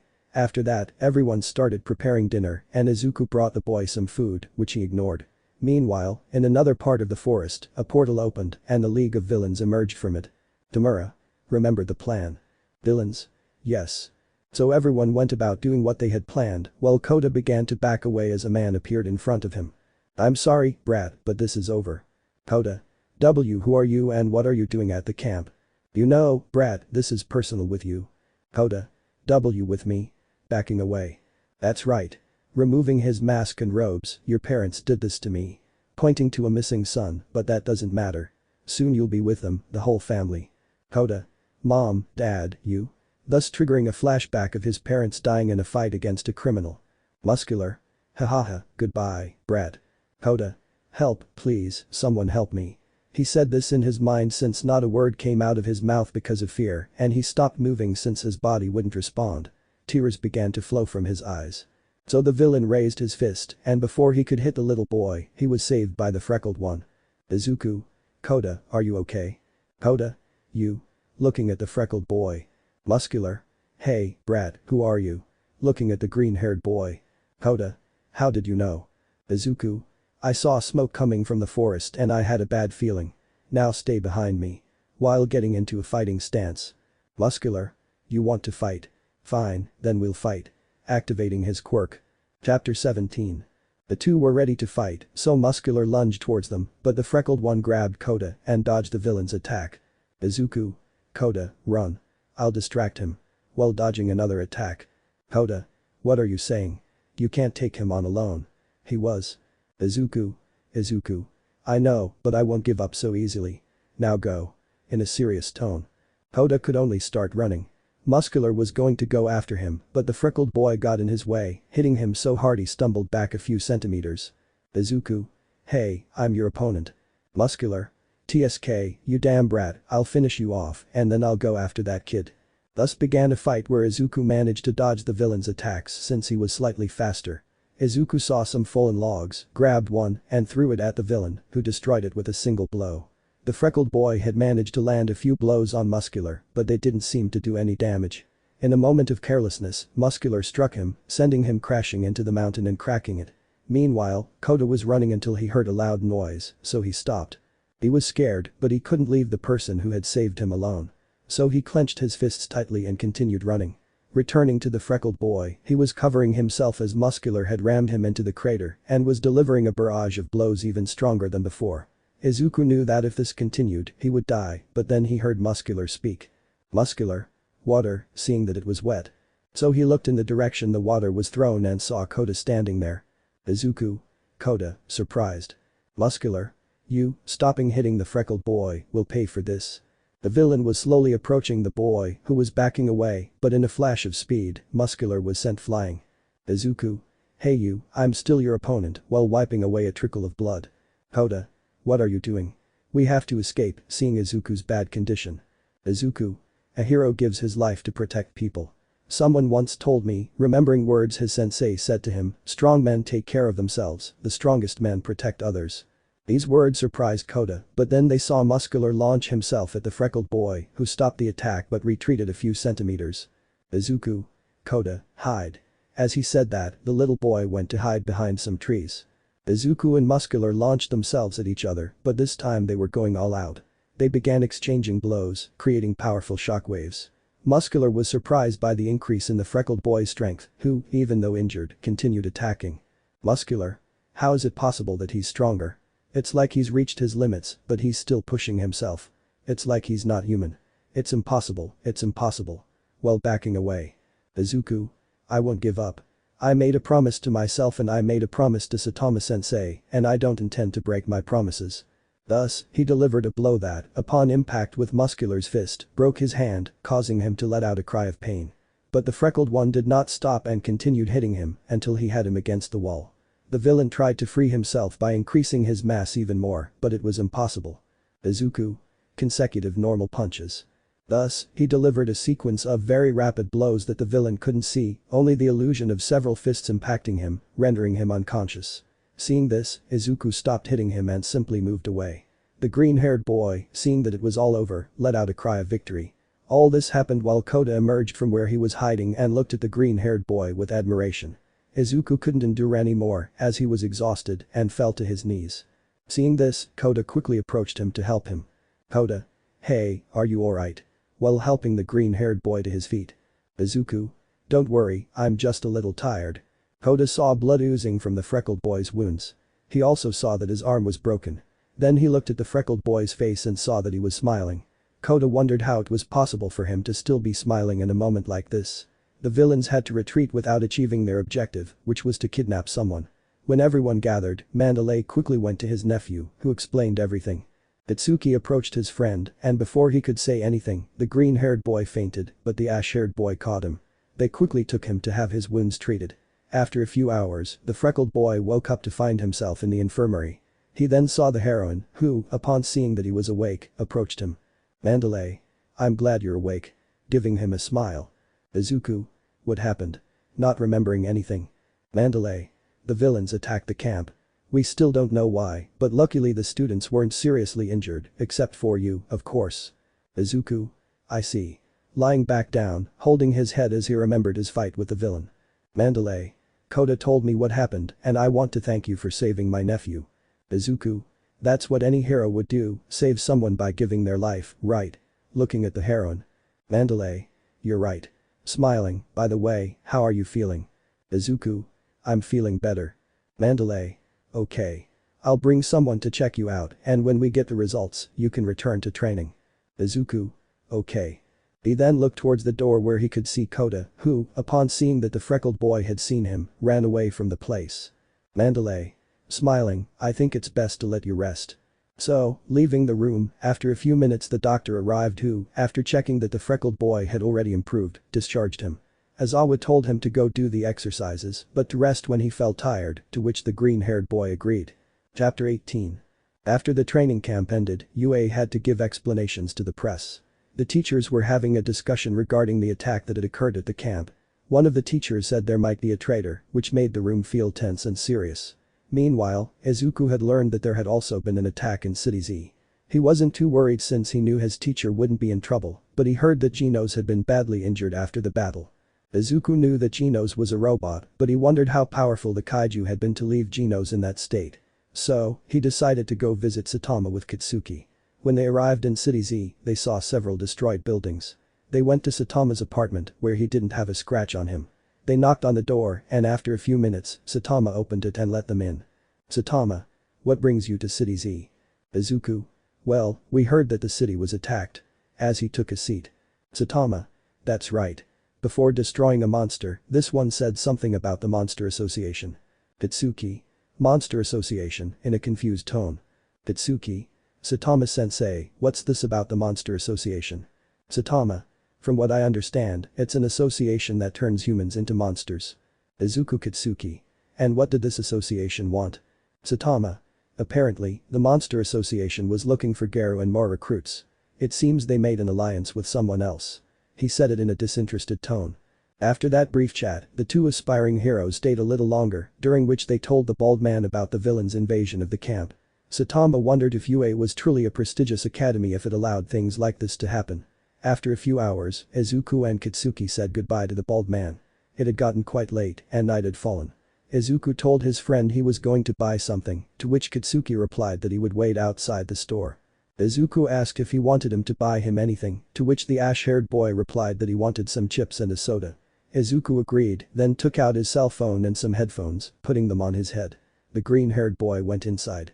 Katsuki just stared up at the sky until he heard a noise coming from an alley.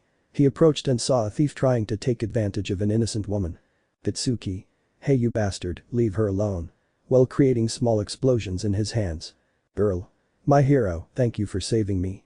In a swift movement, the girl lunged at the ash-haired boy with a knife, which he barely managed to dodge, suffering only a small cut on his cheek. Tatsuki. What the hell? Getting into a fighting stance. Then he saw the girl's skin begin to peel away, revealing a redeed. Wow, you were right, this would work, although I was hoping it would be my handsome prince who came, not the explosive one, while pouting like a little girl. Silence and let's finish this, said a dark-haired man with burns on his face, along with some piercings. The two villains lunged at the ash-haired man, who, before he could create an explosion, received a knife wound to his hand that made him scream. Then he received a blow to the face that made him crash against the wall, causing him to lose consciousness for a few moments. Hey, remember Tamura wants him alive, the Redeed spoke playfully. DSK, I know that. Call Kurogiri and tell him we have the package. Sure. Speaking through the communicator, a purple portal opened. Katsuki took advantage of their distraction and created an explosion that sent the two villains flying. He started running out of the alley, and just as he was about to exit, the only thing that came out was a light blue marble. Wow, that was quite a show. The new voice spoke, dressed like a magician, as he approached the small ball and picked it up with his hand, looking at it closely.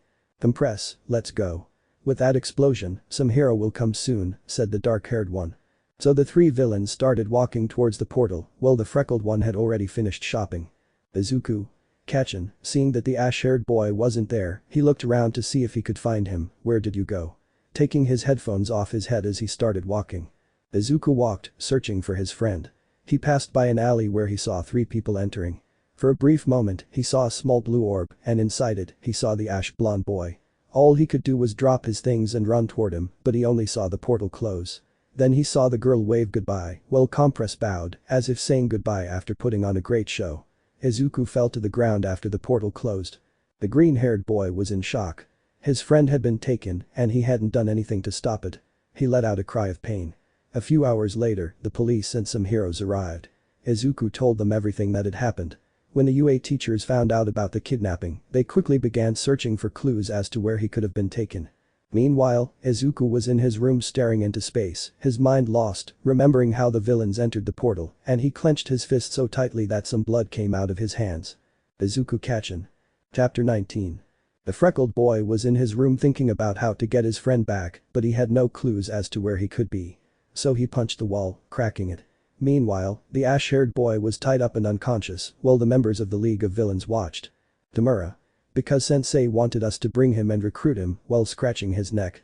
Kurogiri. I don't know, but if sensei wanted us to bring him, he must have had his reason.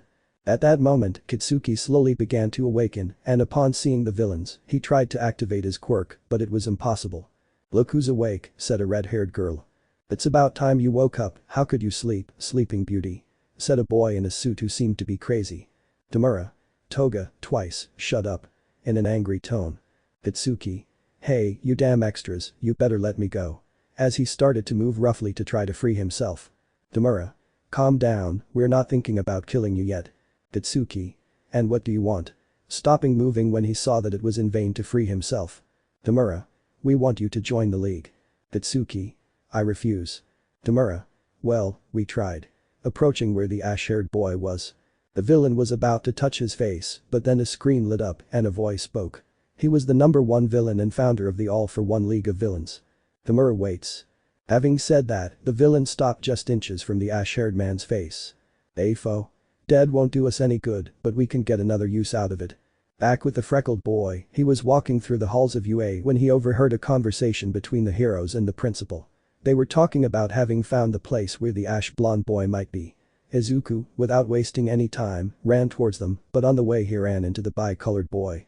When the bi-colored boy saw the green-haired boy running, he simply stepped aside, but he could see in his eyes that Izuku was about to do something stupid. So he froze the floor, trapping the green-haired boy's feet and stopping him. Shoto. Midoriya, where do you think you're going? Izuku. Todoroki. Well, I was just going to see my teacher since I have to ask him about something. Nervous tone. The bi-colored boy didn't believe it since it was clear Izuku was lying to him. Shoto. It doesn't have anything to do with Bakugo, does it? Izuku.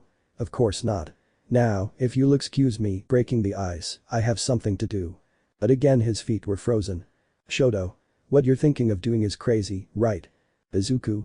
So what? It was my fault he was captured. If only I'd been paying more attention, maybe he wouldn't have been kidnapped. Shoto. But you would have been the one kidnapped. Izuku. That doesn't matter now. What matters is that I know where he might be, and I'm not going to sit idly by. He said this in a serious tone. Shoto. You know they have quirks, right? Receiving a nod. The bicolor said nothing more and just let out a sigh. Shoto. I'll go with you. While melting the ice. Izuku. What? Surprised. Shoto. I said I'll go with you. Besides, I still owe you for the time you saved me from that explosion. Izuku. Okay, let's go. The two boys left the place, and after a few minutes they arrived at the location where the freckled boy had heard the villains enter. Upon entering the building, they saw nothing, but they heard a faint echo coming from the floor, so they deduced that their hideout was there. Stealthily, the two infiltrated the place and through a small grate saw the ash-haired boy being tortured, which made the freckled boy clench his fists. Then they saw a purple mist containing an injection and a purple liquid, but just then they heard a voice. Afo. Let's see if this will work. Tamura. Sensei, what is this? Looking at the injection. Afo. This is a serum that turns people into monsters, a gift from our partner. I don't know yet if this will actually work, but that's what tests are for. Kurogiri, go ahead. Having said this, the purple mist proceeded to prepare everything and thus approached the ash-haired man who had a fearful look on his face. Kurogiri. Please don't move, it'll be less painful that way. Kitsuki. Listen, you damn mist, dare you inject me with that stuff and I swear I'll find a way to blow you to bits. Just as the injection was about to enter his neck, it was destroyed by a small ice spike from the bi-colored one. Twice. They've discovered us. Run for your lives. We're going to die. Tamura. TSK, Kurogiri, don't let them take him. The purple mist turned to look at the ash-haired boy, only to find that he was no longer there. Izuku was running with Kitsuki to get out of that place. Kitsuki. Thanks for saving me. Izuku. I couldn't just stand by and do nothing while you were a prisoner, but now we have to get out of here. I don't think Todoroki will hold us for long. Kitsuki. What? That damn half and half is here too. Izuku. That's right. While the bi-colored one was freezing any place the villains could escape through, when he saw he couldn't do it anymore he started to run. The three boys met up and started running, but Kurogiri appeared in front of them. Tatsuki. I'll take care of it, while preparing an explosion, I told you I'd blow you to bits. They threw an explosion, which did nothing to the villain, but created a smokescreen that distracted the kids, while outside the building the professional heroes were waiting. Hero 1. Remember to be prepared for everything, and most importantly, save the boy who was kidnapped by the villains. But then Izuku, Kitsuki and Shoto came out the door, which left everyone a little confused. Then the door opened again, and this time the villains came out. Upon seeing the heroes, they got into fighting stances, while the three boys just stood there catching their breath. Tatsuki. That was close. Then they heard a loud explosion. Izuku. We must go and help them. Thus the ash-haired one and the bi-colored one saw the chaos that was being unleashed and nodded. Chapter 20. The city was in complete chaos as villains and heroes clashed. The villains had monsters as reinforcements, making it even harder for the heroes to defeat them. Izuku and his friends were helping evacuate people trapped in the middle of the battle. Izuku was defeating the monsters and the villains who were chasing the civilians, while elsewhere, the battle of good versus evil was raging, the symbol of peace versus the symbol of evil. Neither held back and attacked with everything they had, but unfortunately for the symbol of peace, monsters arrived to aid the villain. All Might no longer had time to revert to his skeletal form. The villains had stolen some of his time. Japan watched as their symbol of peace looked increasingly exhausted, not to mention that smoke was emanating from his body, indicating that his time was running out. Taking advantage of this, Afo quickly approached the blonde hero, grabbed him by the head, and slammed him into the ground, creating a large crater. Then the cameras focused on the crater, and all they saw was the villain holding All Might's head, but in his skeletal form. Everyone was shocked by what they were seeing. Afo leaned close to All Might's ear and told him he would die just like his master. All Might watched as the monsters approached him. With what little strength he had left, he stood up, made one last effort, and transformed back into his muscular form. He quickly began attacking the villain, who was taken aback. The blonde villain attacked rapidly, giving him no time to block. The monsters lunged at the symbol of peace, but he swiftly pinned them to the ground, knocking them out of the fight. Afo had sustained heavy damage from All Might's attacks. Both were severely injured. Afo? I think I have no other options, pulling a syringe from his suit. As he injected himself, the villain felt his body begin to burn and his organs being destroyed. Blood began pouring from his mouth. All Might recoiled at the grotesque sight before him. Spikes erupted from the villain's back, causing him to scream in agony. The citizens watched in horror. The villain collapsed, catching his breath, and a psychopathic laugh erupted. All Might didn't hesitate and lunged at the villain, but his punch missed. He felt something strike his face, sending him flying. All Might now dominated the battlefield. Minutes passed, and All Might collapsed to the ground, coughing up blood. The villain approached to deliver the final blow, but was struck from behind, sending him flying. The cameras focused on the figure who had struck the villain, revealing a head of green hair that the blonde-haired villain recognized. My Midoriya shonen, in a surprised tone. Izuku. I'll give you some time to escape. Don't do it, you'll die. Izuku. The world needs a symbol of peace. Giving her a smile. Young Midoriya. Looking for a second at his teacher's figure. The villain emerged from the rubble. Afo? You, looking at the freckled boy, are the kid who says he doesn't have a quirk, right? Receiving a nod, hahaha, it was really stupid of you to come here and think you could beat me. What makes you think that if the symbol of peace couldn't beat me, you will? Izuku. I don't plan on beating you, but at least I'll try to buy All Might time to escape, even if it costs me my life. Afo. What's your name, kid? Izuku. Izuku Midoriya. Afo. Let's hope you can keep your word, Izuku Midoriya. In a swift movement, the villain lunged at the freckled boy, who barely managed to dodge. Izuku was able to block and evade some of the villain's attacks, but little by little, he began to receive heavy blows that made the freckled boy spit up blood.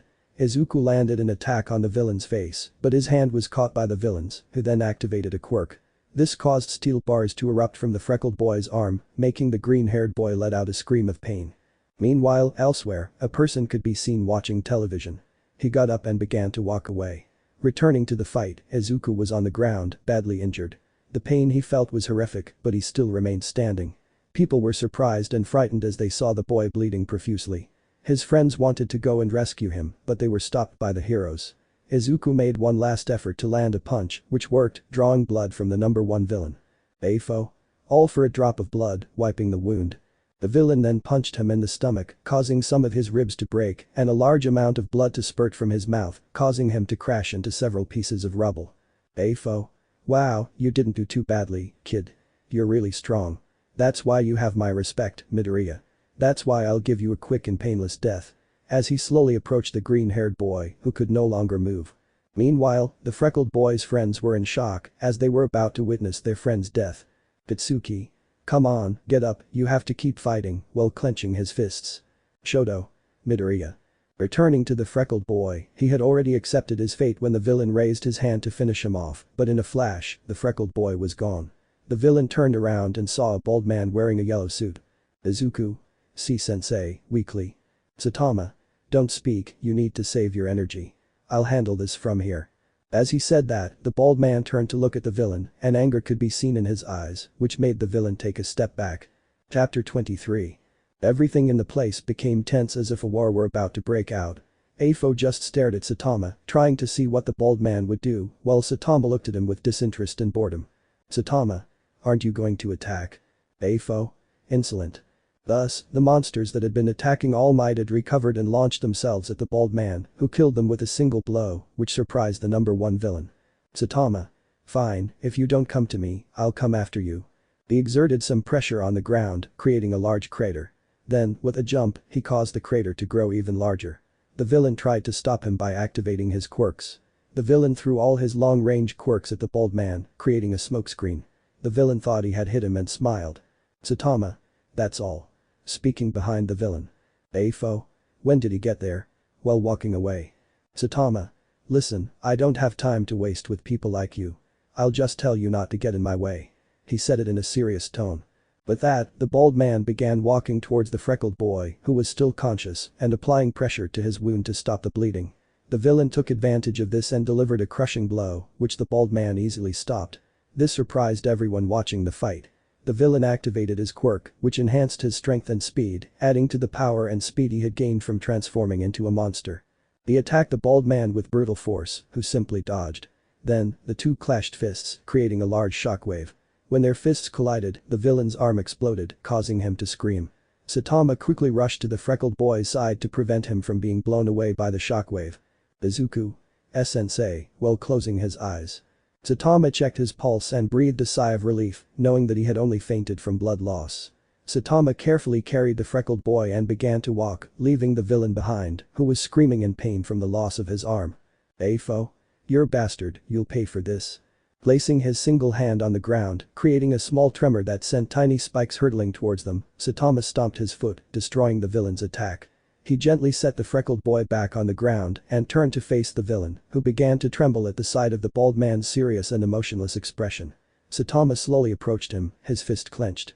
Just as he was about to deliver the final blow, a hole opened beneath the villain, causing him to fall in. Some members of the Monster Association had rescued Afo on their leader's orders. Seeing that there were no more problems, Saitama quickly went to the freckled boy and took him to a hospital. The freckled boy received emergency treatment. After a few minutes, the green-haired boy's mother and friends arrived, worried sick.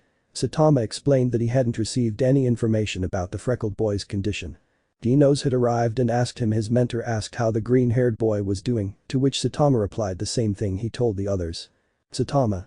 By the way, Genos, what did the Hero Association want that they called you in such a hurry? Genos. I was informed that the Monster Association is working with the League of Villains. Apparently, they've formed an alliance. Saitama. Wow, that explains a lot. Thinking about what happened in their fight, is there anything else they told you? Genos. That the Hero Association will be investigating this alliance and also trying to find the Monster Association's base.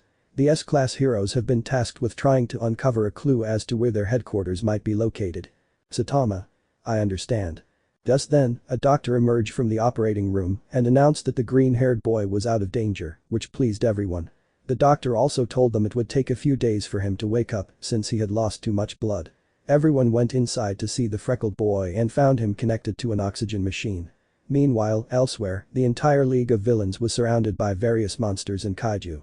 Suddenly, they felt an earthquake and saw the League of Villains founder collapse in front of them. Kurogiri and Tamura quickly rushed to their master's aid.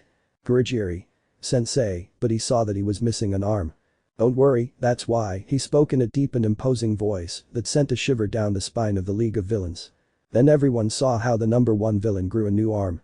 It's time to begin my plan. Foe. Wait, what about the damn symbol of peace and that stupid bald guy? All in due time.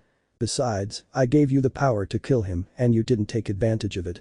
It's time for the League of Villains to fulfill their part of the deal. Foe. The deal was that you helped me kill Almight and we would help you destroy the Hero Association. You had your chance and you blew it. Don't forget that I gave you that new power and therefore I can take it away. You're not the only damn one with the power to give and take things away. If you want the symbol of peace to die so badly, I'll personally take care of him and that bald guy. For now, you take care of eliminating the Hero Association. Besides, I already have what I wanted. While watching Garu being taken to have his wounds treated. Chapter 22. A few days had passed since the fight between Saitama and All For One. The press wanted to speak with the bald man to ask him many questions regarding his strength. While in a hospital, the freckled man could be seen slowly opening his eyes and, as he did so, he could see a figure sitting next to him. I see you're awake now. Approaching the green-haired boy. Izuku. Sensei. Opening his eyes quickly and standing up abruptly, causing him to let out a groan of pain. Saitama. Calm down, kid. You still need to recover. Making the green-haired boy lie back down. Izuku. I see I ended up on a stretcher again. He said it in a sad tone. There was a brief moment of silence until the green-haired boy spoke again. Izuku. No matter how hard I try, I'll never be as strong as you, Saitama-sensei. I'm sorry for disappointing you. I don't deserve to be your disciple. He turned his face away from his teacher. The bald man remained silent for a few seconds, then sat down next to the freckled man who still wasn't looking at him. Saitama just looked at his hands and spoke. Saitama. Listen, Izuku, you haven't disappointed me, and I don't regret choosing you as my disciple. Listen, I thought that if I trained you the way I did, you'd catch up to me, but I realize that's not the case. Izuku. What do you mean by that?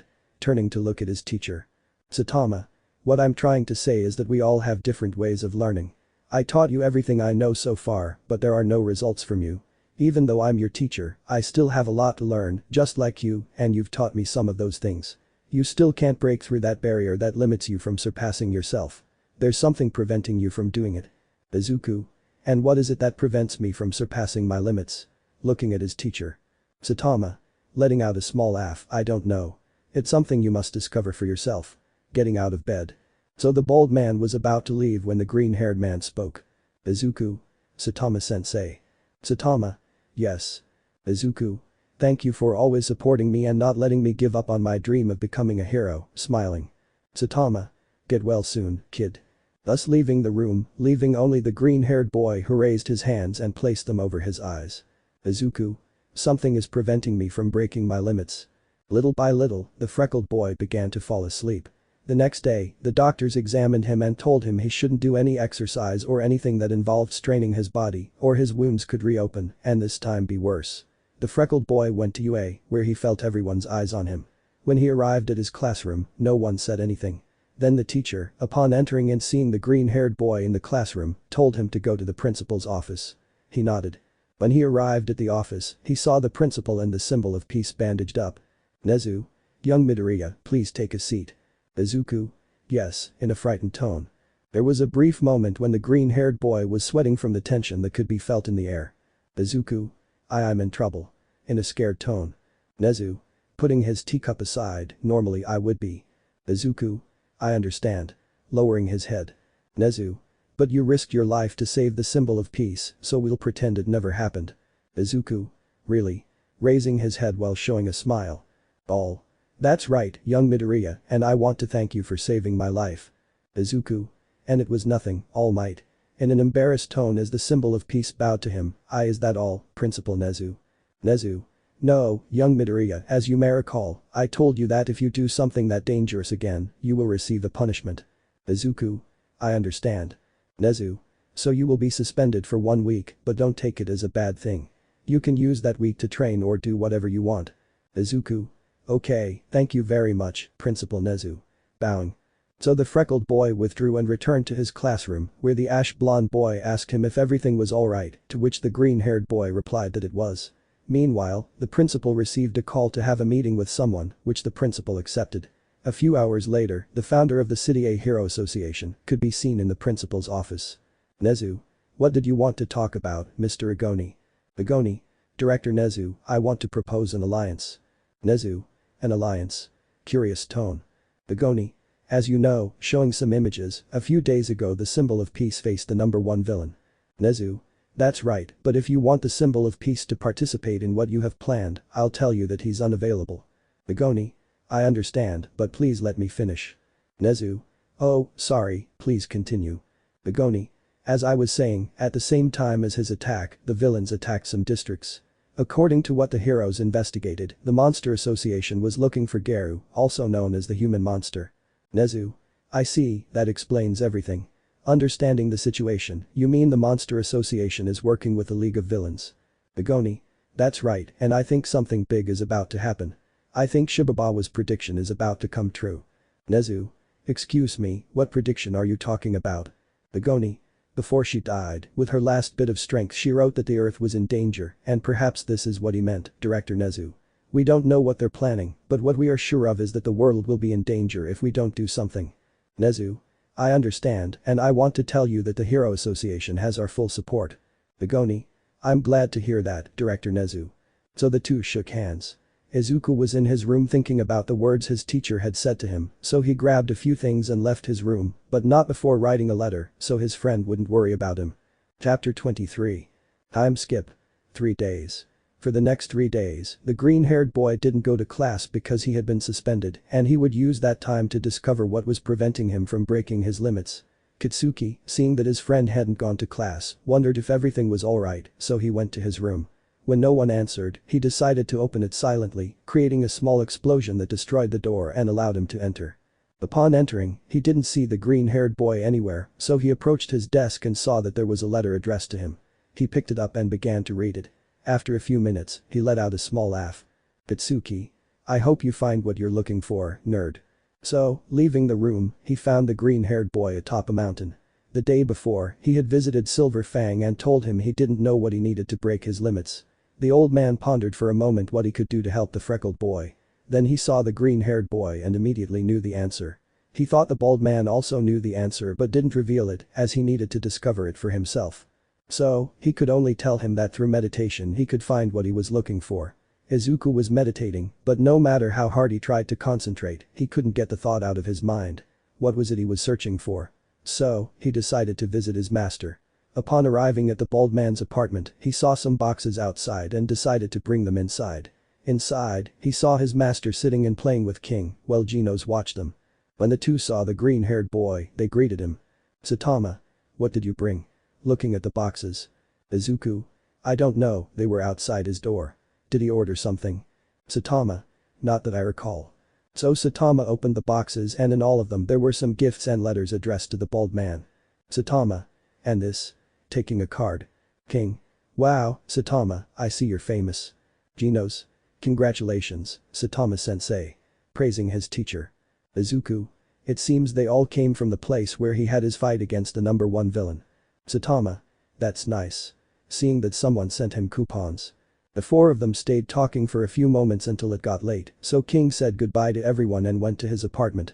The freckled boy took advantage of Genos going to buy some things to make dinner and spoke with his master. Izuku. Saitama-sensei, can I tell you something? Saitama. Sure. Izuku. I've been thinking about what you told me and I wanted to say that I still haven't found the answer. I was wondering if you could give me some advice, even just something that might give me a clue as to what I need. The bald man looked at the freckled man for a few seconds, thus stopping reading his manga. Saitama. You know why I became a hero? Izuku. For fun. Receiving a denial, oh no. Confused. Saitama. Being a hero for fun is just my second dream. I became a hero when I saved a kid from a monster transformed into a crustacean. When I did, I felt something inside me awaken. I knew that monster was stronger than me and that there would be many more, each one stronger than the last. That's what motivated me to train really hard so that when a monster appears, I'll have enough strength to defeat it. While making a fist with his hand. The freckled boy gazed at the bald man with admiration, even though Saitama possessed immense strength and always exuded confidence and security. Saitama. The strength you seek, the strength that allows you to move forward, overcoming life's obstacles. That's the willpower you have in your heart.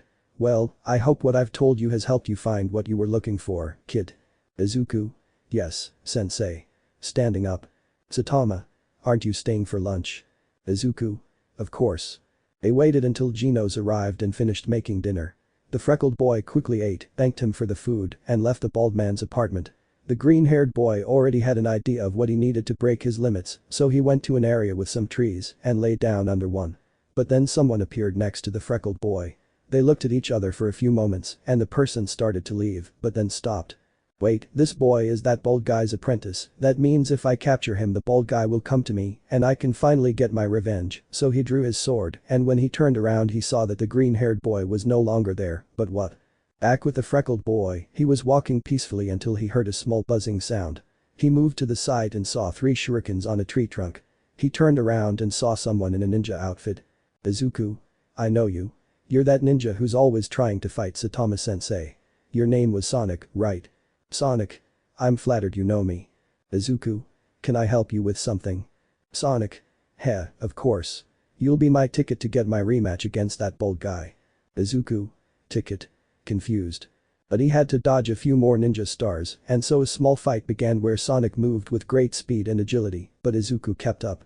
Then Izuku managed to spot a blind spot in the ninja's defense and attacked, sending Sonic crashing into a tree. When the ninja got up, Izuku appeared behind him and struck him in the neck, knocking him unconscious. Izuku picked him up and carried him away, leaving him outside a police station with a note. The freckled boy went back to his usual spot and began to meditate. This time, he wasn't thinking so much about what he needed to break the barrier that was holding him back. Chapter 24. The days passed and the freckled boy trained relentlessly. He had the answer he'd been searching for right on the tip of his tongue, but he didn't know it. The week was over for him, and although he wished he had more time to think, it was impossible. So, back at UA, when he entered his classroom, Aizawa was waiting for him. He quickly gave a brief summary of what they would be doing that day. The black-haired teacher also told them that 3 students would be coming to help them. The door opened, revealing the 3 people who would be assisting them. A blonde boy with a smile, a somewhat shy purple-haired boy, and a girl with light blue hair. This last one was the most energetic of the group. They introduced themselves as the big 3 of UA. Aizawa introduced them as Mirio, Tamaki, and Najire. Najire approached the freckled boy and bombarded him with questions, making him blush at her closeness. Aizawa separated them. And he continued to finish his explanation, so everyone went to a more open area to begin training. Class A was alert to their opponent's attacks, since they didn't know what their quirks were. The first to attack was Mirio, who disappeared from everyone's sight and appeared under one of them, striking him. Everyone got into fighting positions, but the girls covered themselves when they saw that Mirio was naked. Mirio. Alright, Class 1A, give it your all. In a cheerful tone. Ida. Put some clothes on, this is disrespectful. Mirio. Oh, sorry, but my quirk makes me intangible, so if I put my clothes back on, they'll fall off again when I use my quirk. Having given this brief explanation, the students had no choice but to face him. None of them could land a hit as Mirio was too fast and either dodge direct attacks or hit underground. Izuku was only thinking about a strategy to defend himself against his opponent's attacks. After a few minutes, most of Class 1 were out of commission, leaving only Izuku, Kitsuki, and Shoto. The 3 huddled together and scanned the area for possible attacks. Izuku quickly analyzed everything and when he didn't see the blonde boy, he immediately shouted. Izuku. It's underneath. He jumps, just like the other 2, dodging an attack from the boy. Mirio. Wow, that was surprising, but you'll need to attack if you want to beat me. So, launching himself again, Izuku gave orders to the ash-haired boy and the bi-colored boy to try and stop him, but it didn't work and they ended up falling to the ground, leaving only the freckled boy behind. Mirio. Very well, I see you're the only one left, so give it your best shot. So he launched himself towards the green-haired boy, who managed to dodge the attack, but Mirio was going to punch him in the face.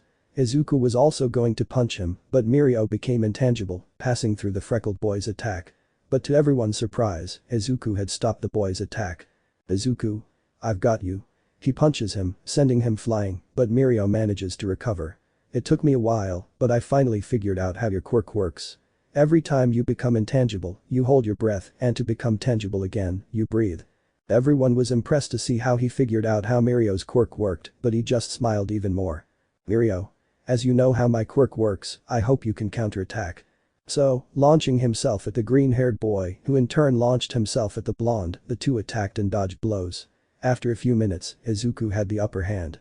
Izuku knew that if he wanted to win, he had to make Mirio lose his breath, so in a swift movement, he punched him in the stomach, knocking the wind out of Mirio.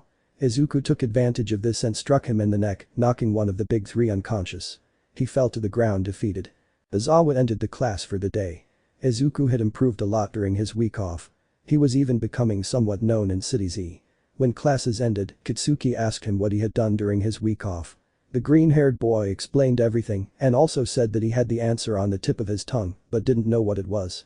It's frustrating when you have the answer to something and then forget it when you're about to say it.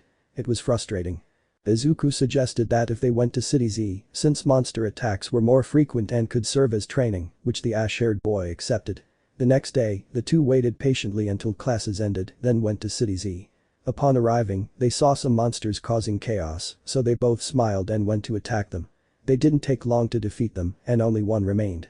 Izuku went towards it to finish it off quickly, but he misjudged its strength, and the monster advanced to dodge the attack. Izuku struck a pillar of a building, which began to collapse. People screamed in fear, and Izuku positioned himself as a pillar to prevent the building from collapsing.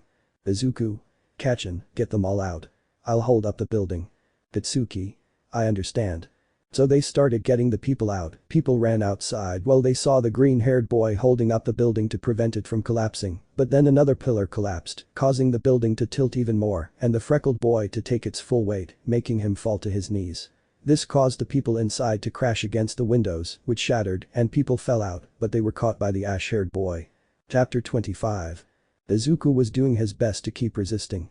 The green-haired boy could hear the screams of the people who were still trapped in the building. Izuku. If only Saitama-sensei were here, he could surely handle all this weight without a problem. His arms began to tremble from exhaustion. Izuku. No. Shaking his head, I can't always wait for him to appear and save me. This time I'll save everyone. He began to exert more force, causing his clothes to start tearing. People watched as the green-haired boy began to rise, and with him, the building. The people inside took the opportunity to escape.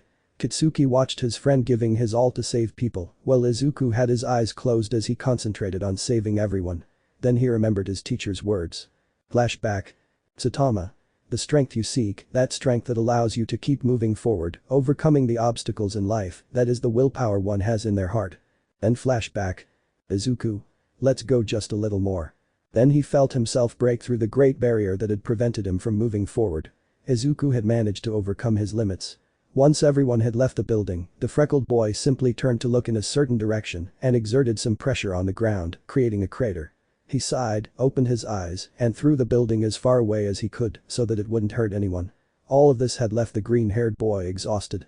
Then he heard applause behind him and turned around to see that it was his teacher. Izuku. Saitama-sensei, did you, taking a step but falling to the ground. The bald man caught him before he hit himself. Saitama. That's right, I saw everything. Congratulations, kid, you managed to break your limits. Izuku could only smile as he fell unconscious. After a few hours, the freckled boy was waking up. When he fully regained consciousness, he realized he was in an apartment. Izuku didn't know what was happening, so he got up from where he had been resting. He heard some voices, so he slowly approached and saw his teacher and his friend playing a video game in which Kitsuki was winning. Izuku. Saitama-sensei, confused. Saitama. Oh, I see you're awake. Izuku. What happened? Holding his head. Saitama. You managed to hold up a building, and you also managed to break your limits. The freckled boy was pleased by what his teacher had said. He had managed to break through his barriers, and now he could finally reach his master. Tatsuki. Hey, how are you feeling? Izuku. Well, I feel fine, although I'm really hungry. Holding his stomach. Saitama and Kitsuki only broke a sweat at what the freckled boy said. After that, they went to get something to eat, but Izuku, unable to properly control his newfound strength, kept breaking plates and even the table. Saitama told him the secret to controlling his newfound power, as he could kill someone if he didn't learn to control it. Izuku and Kitsuki thanked Saitama for the meal and then headed back to UA. The next day, Izuku began to notice several things, such as feeling lighter and the fact that the exercises he did didn't exhaust him or even leave him with a single drop of sweat. In the training sessions that Izawa made them do, he always finished first. Izuku had fallen under the same curse as his teacher. Now that he had enough power, everything seemed very easy, but it was a price he was willing to pay if it meant saving everyone. Saitama had warned him of the consequences of being the strongest in the world, but he still wanted to continue, even knowing what awaited him. In a confrontation that they had with the Big Three, Izuku managed to finish them off and didn't even have to exert himself. Kitsuki had seen how the mood was and decided to talk to him. Tatsuki. Hey Izuku, is everything alright? Izuku. Yeah, why do you ask? Confused tone. Tatsuki. I've noticed your mood has dropped and that's not normal for you. If something's wrong, I'm here to listen. Izuku. Sighing, it's just that what Saitama-sensei warned me about happened. Being the strongest man in the world is kind of boring. The ash-haired man said nothing and could only look sadly at his friend. Izuku. I managed to defeat the strongest students at UA without even having to try hard. Now I know how Saitama-sensei feels when he always wins a fight. While pressing down on the ground with his hands, he caused it to sink, creating a crater. Izuku, letting out a sigh, see you later Kachin. So, getting up and leaving, elsewhere several monsters could be seen gathered with the League of Villains. They were all there listening to the Monster Association leader's plan. He had proposed to the League that they become monsters and that by doing so they would gain more power. Some accepted and others did not. Those who did accept suffered greatly during the transformation process, feeling their internal organs being destroyed one by one. But in the end, they all managed to withstand the transformation. Meanwhile, at UA, Principal Nezu was with several top heroes and the director of the Hero Association of City A, as well as the S-class heroes. The heroes wondered what was happening, why they had all been gathered in one room. The two high-ranking officials decided to give them a brief introduction to what was happening and about the alliance they had formed. When they finished speaking, there was silence in the entire room. Then, the head of the Hero Association asked an S-class hero what he had discovered about the Monster Association. He was a child who stood up from his seat and he opened his laptop. What I discovered is that their base is located beneath City Z. Apparently, they built it knowing that the population of that area is so small and they wouldn't attract attention. So everyone started creating a plan to infiltrate. Both sides were preparing to attack. The final battle was approaching. Chapter 26. The next day the freckled boy woke up reluctantly as someone had knocked on his door. So he got out of bed and went to the door and when he opened it, he saw the ash-haired boy. Izuku. Is something wrong, Kachin? He said it in a tired tone. Tatsuki. Hey nerd, go get dressed, we're going somewhere. This left the freckled boy a little confused. Izuku. But classes will start soon. Tatsuki. Didn't you hear? Classes were cancelled until further notice. Izuku. Sighing, give me a few minutes. He closed the door and went to change. When he finished getting ready, he left his room and was dragged along by the ash-haired boy who didn't say a word about where they were going. He was also blindfolded. All he knew was that they were on a train. After a few hours, Izuku felt that they were no longer moving, so he assumed they had arrived at the place where Katsuki had taken him. Katsuki. Take that thing off your eyes already. Izuku. Do you want to tell me where you brought me? Removing the blindfold. When he took it off, the freckled boy could see Genos and Saitama in front of him. Izuku was confused because his friend had brought him to his teacher. He didn't know what was happening, but before he could say anything, his teacher spoke. Saitama. I know you have questions, kid. Your explosive friend told me what's going on. Tatsuki. Hey, who are you calling explosive, you bald bastard? But he was ignored. Saitama. And now that you've broken your limits, are you ready for our fight? As he said that, the freckled boy smiled. It was as if something he had lost had been returned to him. Saitama simply nodded. Genos and Katsuki moved away from the place where the fight was to take place. Saitama. Alright kid, come at me with everything you've got. While smiling, the bald man was excited for this fight. He had been waiting for this for so long and finally had someone to use his full strength against. Izuku. Of course. Katsuki unleashed an explosion in the air, initiating the fight. The two fighters leaped across the ground in a single bound. As they faced each other, their fists collided, creating a massive shockwave that cracked the earth. The impact forced them back slightly, but they quickly lunged again. Katsuki couldn't keep up with them because of the speed of their attacks. All he could see were the small shockwaves they created with each blow. In a swift movement, Izuku landed a punch to his master's stomach, sending him crashing into a mountain that split in two. Izuku wasn't going to let his master recover from that attack, so he went after him. Saitama, meanwhile, planted his feet firmly on the ground, halting his advance, but quickly blocked a kick from Izuku, which created a large crater. Tatsuki. Wow, those two will end up destroying everything. Watching as each blow they landed destroyed a mountain or created a crater. Genos. Saitama-sensei is incredible. While watching his master dodge an attack from the freckled boy. Returning to the fight, Saitama dodged an attack from the freckled boy, but the shockwave cut his cheek slightly. Touching it, he saw he was bleeding, which made the bald man smile. Without a doubt, the freckled boy would eventually surpass him. Meanwhile, Izuku was happy to fulfill his master's dream of giving him a fight he could enjoy. The fight lasted until the sun set and the moon rose. Izuku and Saitama lay on the ground with cuts and scrapes, both exhausted and trying to catch their breath.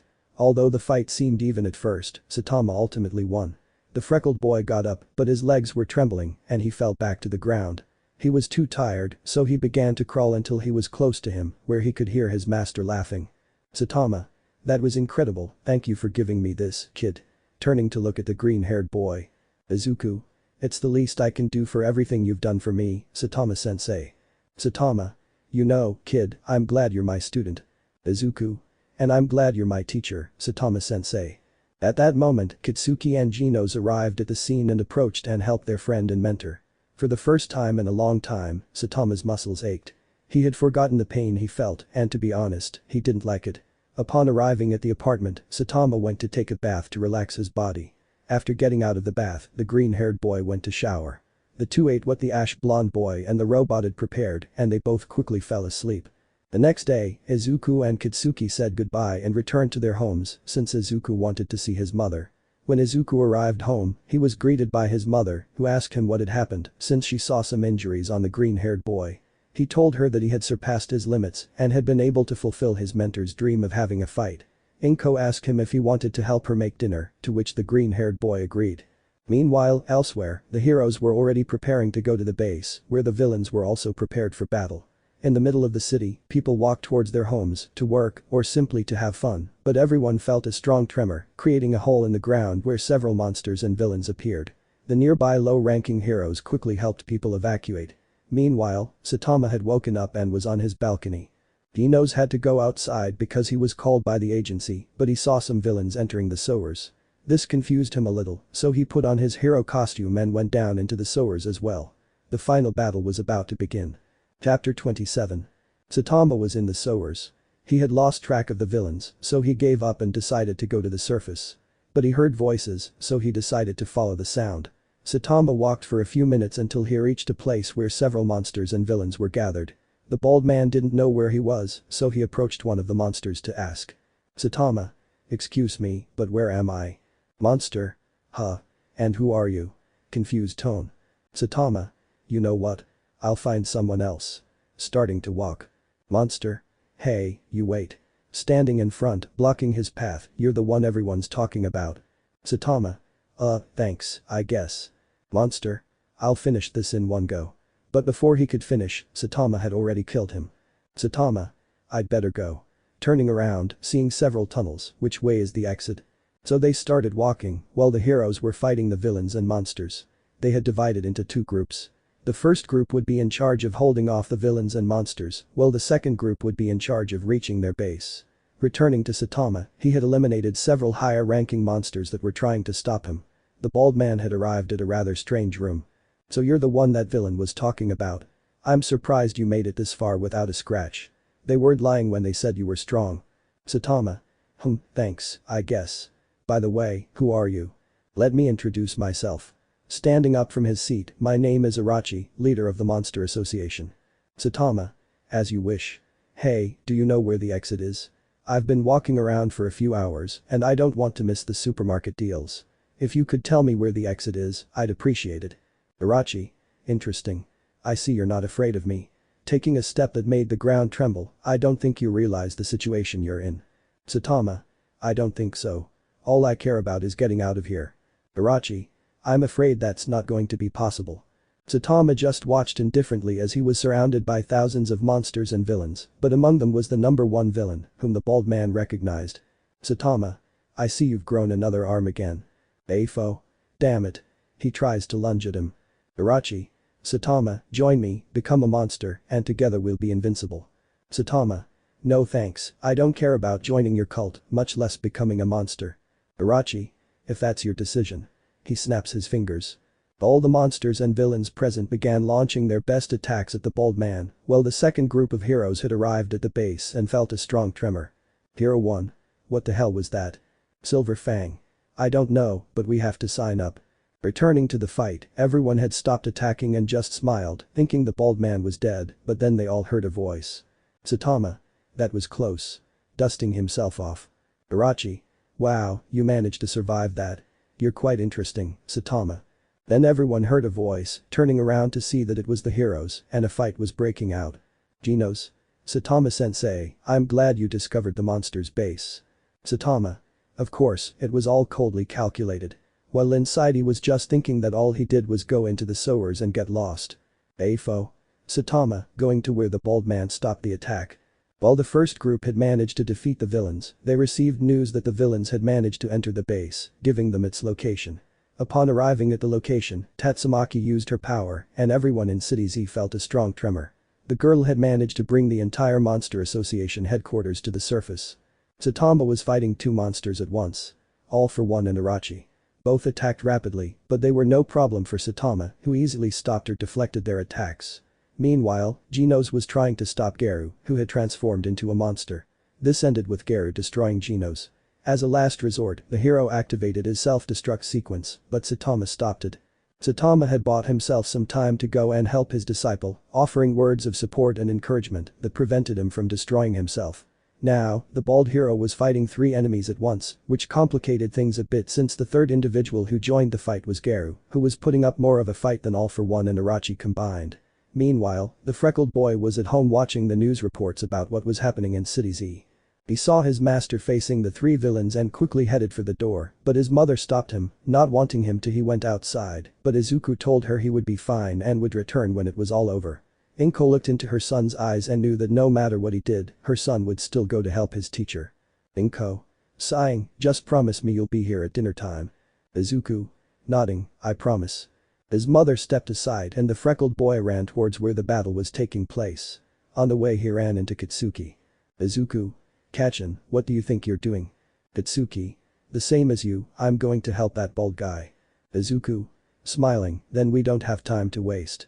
So the two of them went, and after a few minutes they arrived. Katsuki said he would go help the heroes evacuate the civilians. Returning to Saitama, he found himself receiving powerful attacks from the villains. The three of them were unleashing barrages of consecutive attacks that prevented the bald man from defending himself, but then Afo and Irachi flew out and turned around to see that it was the green-haired boy. Saitama. Izuku. Izuku. I'll try to give him some time. Saitama. Okay.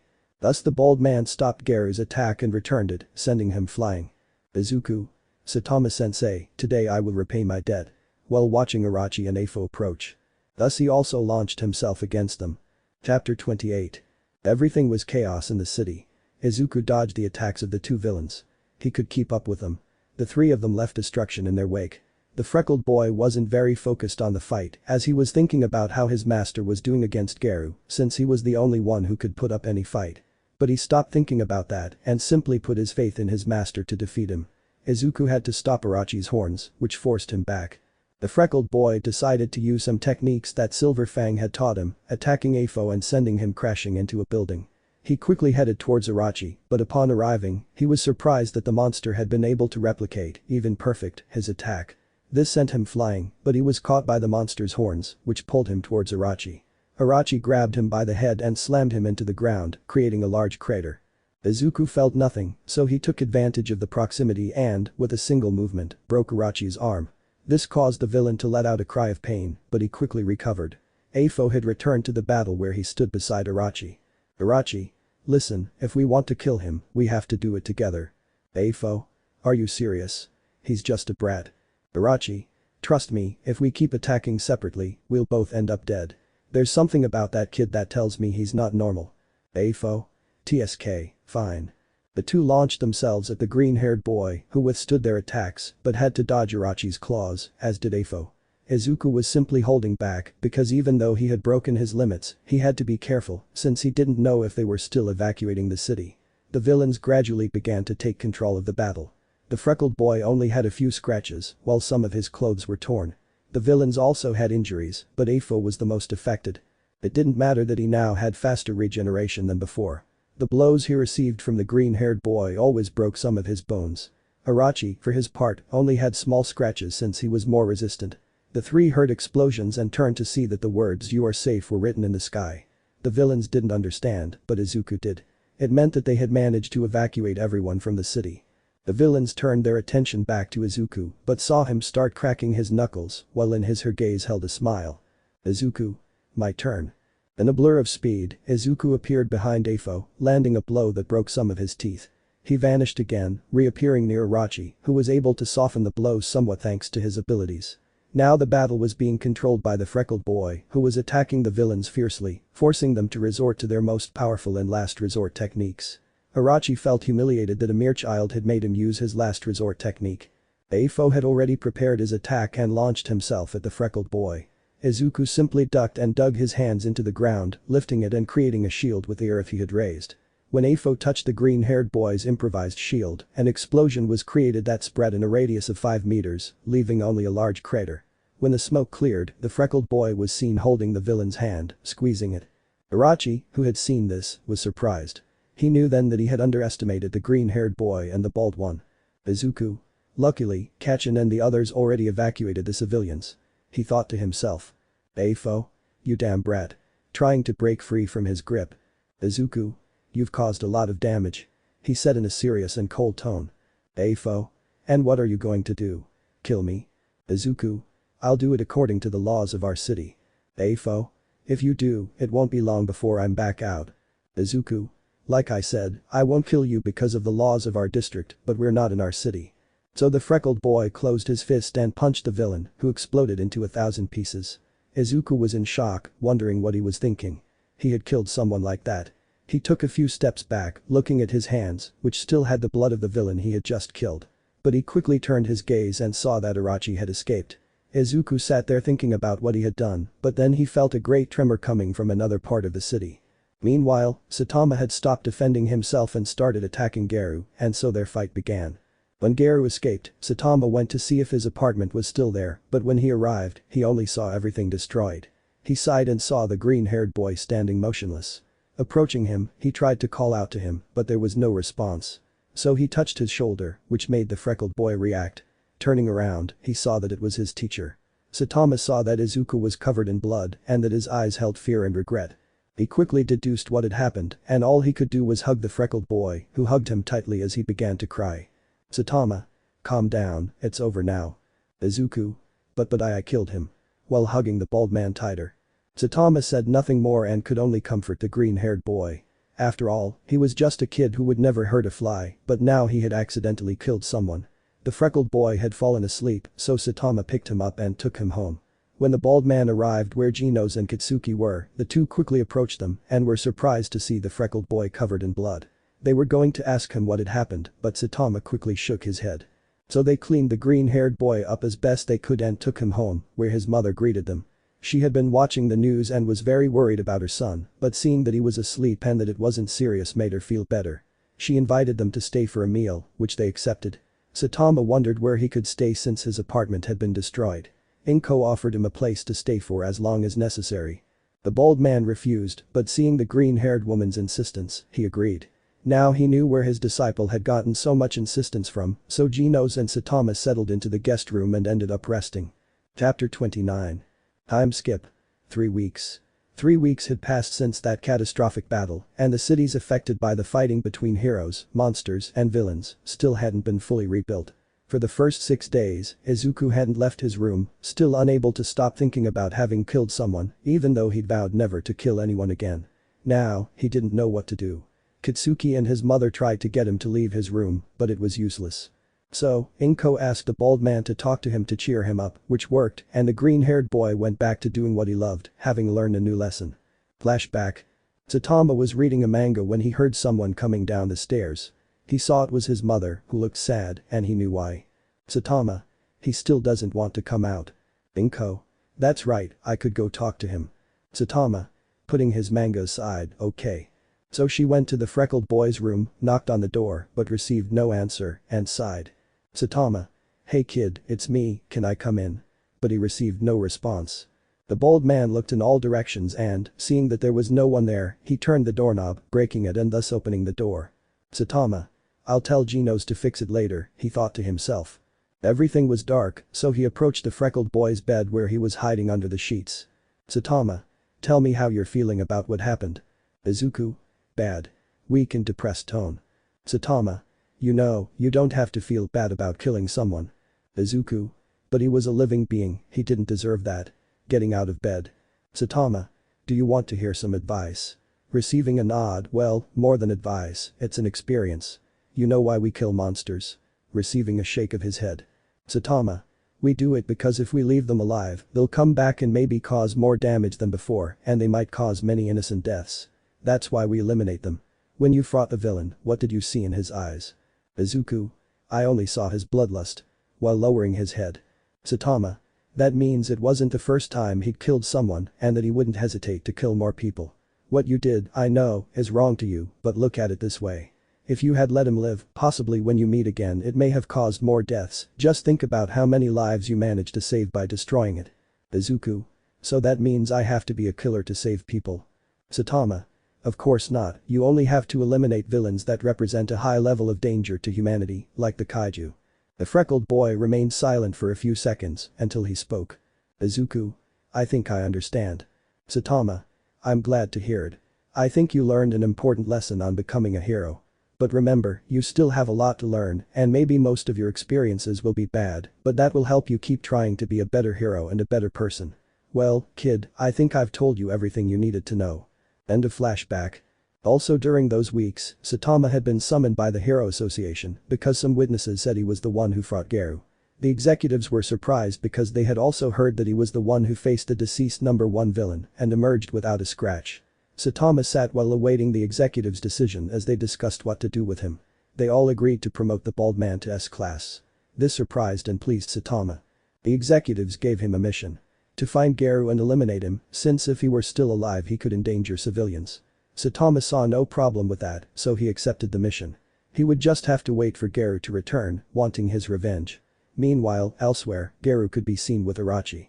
The leader of the monster organization was angry at having to flee like a coward, while Garou just stared at his arm, at the places where Saitama had managed to wound him. Urachi. TSK, those bastards will pay. Now I'll have to start all over again. Garou, let's go. Garou? I don't think so. Urachi? What? Looking at him angrily. Garou? I have my own business to take care of instead of following you. As he started walking. Urachi? You can't. You don't have the right to leave. Don't forget who gave you that power. Upon hearing this, the human monster stopped walking, which made Urachi smile. Urachi? Good boy, now come here. Garou started walking towards him, now I have a plan that could work for me, but for that I'll need help from. But he didn't finish speaking because his head was ripped from his body, while all he could see was Garou holding his head. Garou? It seems there's been a change of plans. He lets go of his head. Meanwhile, elsewhere in the universe, a fight was raging against something or someone, but all of its attacks had no effect whatsoever. This unidentified being, with a single blow, eliminated everyone in the battle. What it didn't know was that someone had managed to survive. The being simply touched the planet and it was completely destroyed, while the one responsible for that destruction simply disappeared into a black hole, which closed behind it. Back on Earth, at UA, the freckled boy was having a friendly spar with Katsuki. Izuku had a significant advantage, but the green-haired boy was giving the ash-blonde boy advice that could help him improve his quirk, which seemed to be working. Everyone thought the threat was over, but the truth was, it was only just beginning. Chapter 30. The days passed normally, and people had slowly begun to forget what had happened. Saitama, on his first mission as an S-class hero, asked Genos if there was a way to turn Garou back into a human. Genos said he didn't know and would ask the professor. The professor told him there was a way. To obtain a sample of Urachi's blood to create a cure that would destroy the monster cells. After that, Saitama had a few encounters with Urachi and managed to get a blood sample. Saitama and Genos thanked Inko for letting them stay at her house and they returned to their apartment, which was now a bit bigger. Although Saitama had a better salary, he still went shopping at the supermarket for sales. When Saitama arrived at his apartment, he put the groceries on a table and went to watch a program on his new television. Genos, who was there, sensed something approaching and warned his master. Genos-sensei, something is approaching and its speed is increasing. At that moment, a large rock was about to crash into the bald man's apartment, but Genos stopped it in time. However, in doing so, pieces of the rock struck the apartment, which Saitama quickly stopped. But he had missed a fragment of the rock and it hit the bald man's new television, which enraged him. Saitama. Genos, could you tell me from which direction it was thrown? Genos. Calculating the object's trajectory, I've got it, sensei. The person who threw the rock is in that direction. Saitama. Good. Genos. Wait, sensei, I'll come with you. Saitama. I'd prefer you stay and clean up the mess. This is personal. Genos. I understand. So the bald man leaped in the direction his friend had indicated. When he arrived, he saw nothing. Everything seemed calm. Perhaps they had simply thrown the stone and left. Just as the bald man was about to retreat, hands appeared from the ground and dragged him down, pinning the hero to the earth. He then got a better look at the person who had sent the attack and saw that it was Geru. Geru? Saitama. Saitama. Oh, it's you. As he emerged from the ground, I was wondering when you'd show up. Geru. How about we finish what we started? Saitama. I imagine you were the one who threw that rock. Well, I'll just say one thing. I hope you have the money to buy me a new TV. This shocked the monster. They were about to fight, and all he cared about was getting paid for a stupid new TV. But he didn't let his guard down this time. He wouldn't be so trusting. So, with a leap, he appeared in front of the bald man and delivered a punch that sent him flying. Geru was so focused on attacking that he didn't realize Saitama wasn't even paying attention to the fight. But Geru managed to land a kick that sent Saitama crashing to the ground, creating a huge crater. Saitama. You know, the first time we fought it was fun, but the second time, not so much. Your techniques are repetitive, and your attacks have become predictable. Tell me, why did you want to transform into a monster? Let me guess, was it for power? But he had to dodge an attack, letting out a sigh. As always, this is repetitive. Everyone is always looking for more and more power, but when they get it, what will they do? They always say they'll conquer the world, and after they do, what will happen? Once you're the strongest of all, you lose interest, and maybe you'll go crazy looking for someone who can match you. You focused so much on becoming a monster that when you achieved it, you forgot your humanity. Geru. You think you can beat me with mere words? Lunging at him. Saitama. I don't know what you've been through, and frankly, I don't care that much, but you must have had someone who believed in you, even if it was just once. At this point, Geru was badly injured, and upon hearing those words, he remembered the child he had saved from being harmed by those heroes who wanted to stop him. Saitama. Perhaps your quest for power blinded you so much that you didn't notice the people around you who care about you. Geru didn't know what to do. He was having an internal debate. Part of what Saitama said was true. He had someone who admired him and someone who cared about him. He had lost everything by letting himself be blinded by his dream. He was so focused on gaining power that he ended up losing everything he had. Saitama, meanwhile, watched as Geru didn't move, which confused him a little. Genos had appeared and given his master the antidote, so he approached Geru. Saitama. You know my mission is to stop you if you reappear, and it seems I've already done so. He sighed. I'll give you a second chance.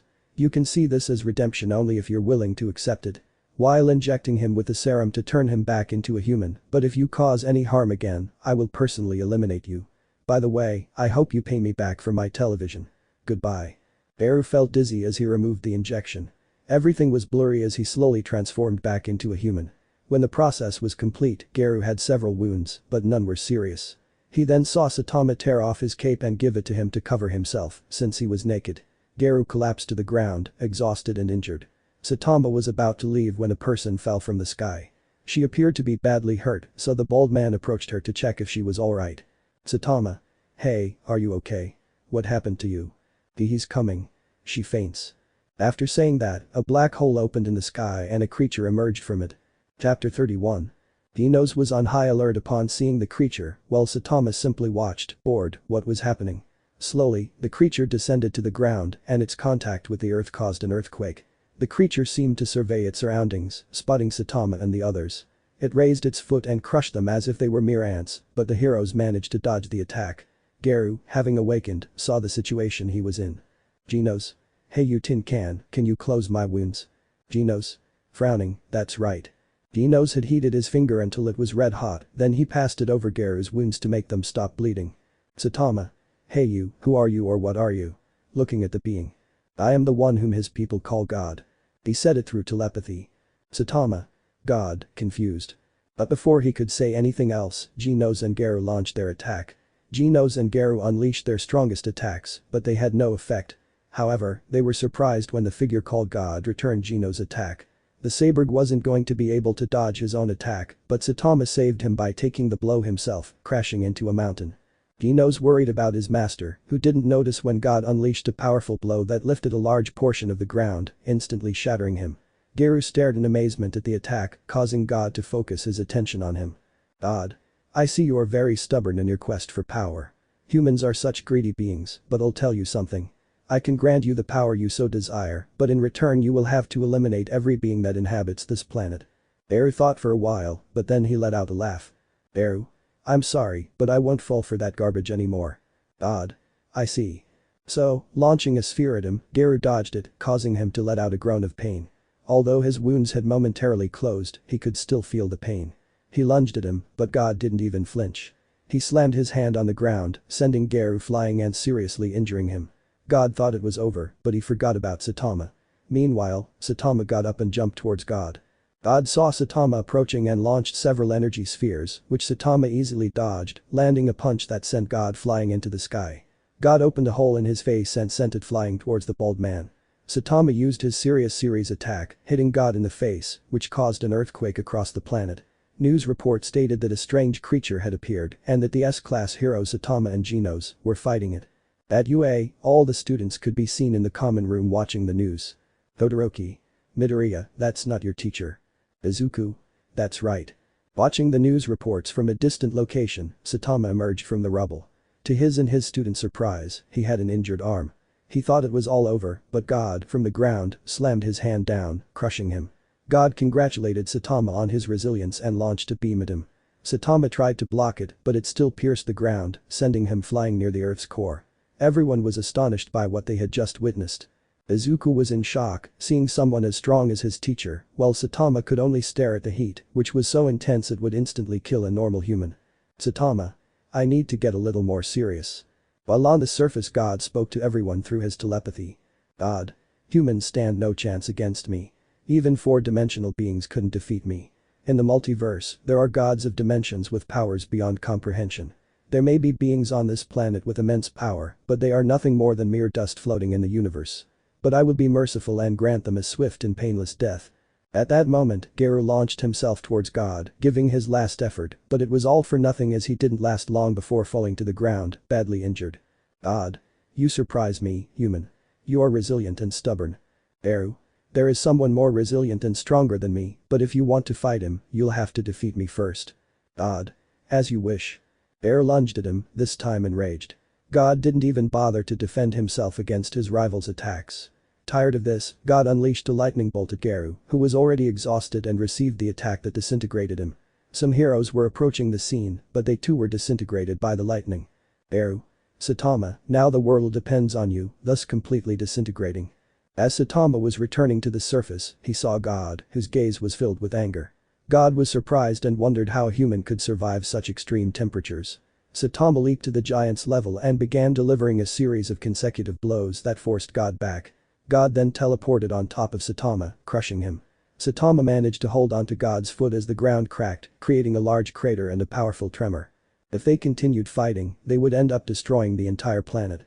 Saitama propelled God's foot away, which worked, but then the creature was struck and sent crashing to the ground. The one responsible for that attack was Izuku, who had arrived to help his teacher. Saitama. Izuku. Izuku. I came to help you, Saitama-sensei. The bald man said nothing and just nodded. Saitama. We have to get him off the planet. If we fight with all our strength, we'll cause the planet to be destroyed. Izuku. I understand. God had gotten up and seen the green-haired boy. He wondered who this human was, but he fell to the ground again as Izuku kicked him in the leg, making him fall. Izuku Ahura-sensei.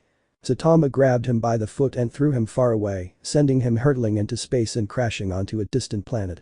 God stood up and saw the creature on the planet where he had landed. He was angry. Meanwhile, back on Earth, Saitama had picked up a strange, shiny stone. The freckled boy approached his master, but before he could speak, they were transported to where God was. God. Let me congratulate you, you are very strong, that is why I will give you a death that you humans call an honorable death. Thus began the fight, and the battle was evenly matched. Izuku and Saitama were throwing deadly blows that God blocked. Then God sent a blow aimed at both of them. Izuku and Saitama also threw a punch that, upon colliding with God's fist, split the planet in two.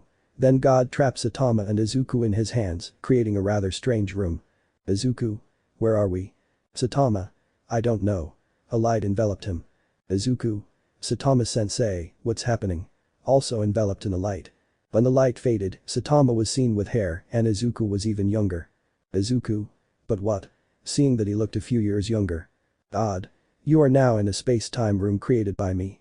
The longer you stay there, the younger you will become until your bodies are nothing more than simple molecules. But I'm surprised you haven't died. Saitama. Izuku, making his disciple look at him, but he was getting younger. I have an idea to get out of here. We'll have to run as fast as we can. Izuku. Run as fast as we can. Saitama. That's right. We'll have to exceed the speed of light. Izuku. I don't know if I can do it. I feel like my strength has decreased. Well, he became hysterical but calmed down when he felt his master's hand. Saitama. Izuku, calm down. Remember what I told you? You're the only one preventing you from breaking your limits. Relax, I'll be with you. Izuku. Oh, okay. Smiling. So the two got into position to run, and when they started running they destroyed everything in their path, but as they ran the green-haired boy fell behind as he watched his master walk away. Izuku. No, it can't be, I won't make it, Saitama-sensei, I won't be able to do it. As he panicked. Saitama. Izuku, calm down. He yelled at him. The freckled boy closed his eyes and cleared his mind, thus managing to calm himself. He began to remember the people who had always supported him and helped him move forward.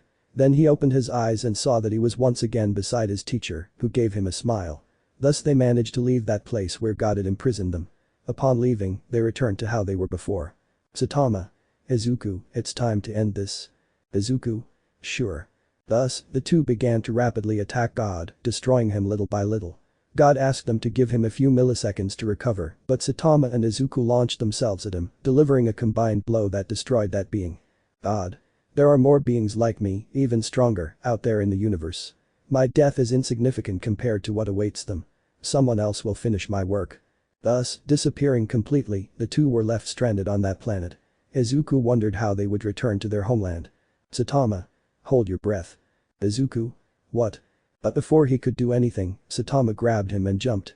The freckled boy caught his breath. Saitama was leaping from planet to planet until he reached Earth, where some heroes were searching for them. They surrounded them and bombarded them with questions, to which Saitama replied that he would tell them later.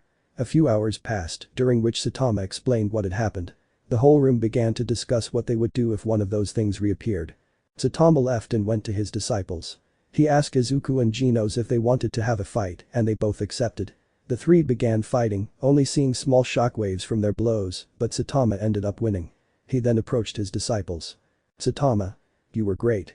I'm glad that when I leave, my disciples will protect the earth. Izuku. When you leave, what do you mean by that? Confused tone. Genos. Yes, what do you mean? Saitama. What that so-called God said really interests and worries me. If there really are stronger beings in the universe, I have to see if they won't be a threat to the earth. Izuku. But not wanting his master to leave him. Genos. I'll go with you. Saitama. Don't worry, we'll meet again, I promise. And when we meet, I'll see the great hero you've become, Izuku. And Genos, you can't come with me. You have to stay here. You don't always have to try to copy me. You have to learn for yourself. If you make mistakes, that's normal. It will help you learn from them and improve. Promise me that when I return, you will have learned something on your own, and this time, you will be the one to teach me something new. Genos. Okay, I promise not to disappoint you. The freckled boy said nothing more, and the only thing he did was hug his master tightly, just like Genos. Saitama had become a very important figure for the freckled boy. He knew he couldn't change his mind, and besides, if that's what he wanted to do, he had to respect his decision. Izuku. I'm going to miss you so much, Saitama-sensei. Tears streamed down his face. Saitama. And I'll miss you too, kid. Well, I think I have to go now. Breaking away from the hug, take care, okay? So he moved a little away and prepared to jump, jumping and creating a small crater, while from below the freckled boy shouted at him. Izuku. Saitama-sensei, I promise you that when we meet again we'll have a battle, and this time I swear I'll win. While crying, because of his teacher's departure. Saitama had managed to overhear what Izuku said, and smiling, he went in search of those creatures God spoke of, not only to defend his planet but the universe. The end. Let me know in the comments below if you guys want the next part. Also check out my other video that has been shown and left. Thank you for watching. If you enjoyed this video please like and share this video. And have a fantastic day. Bye.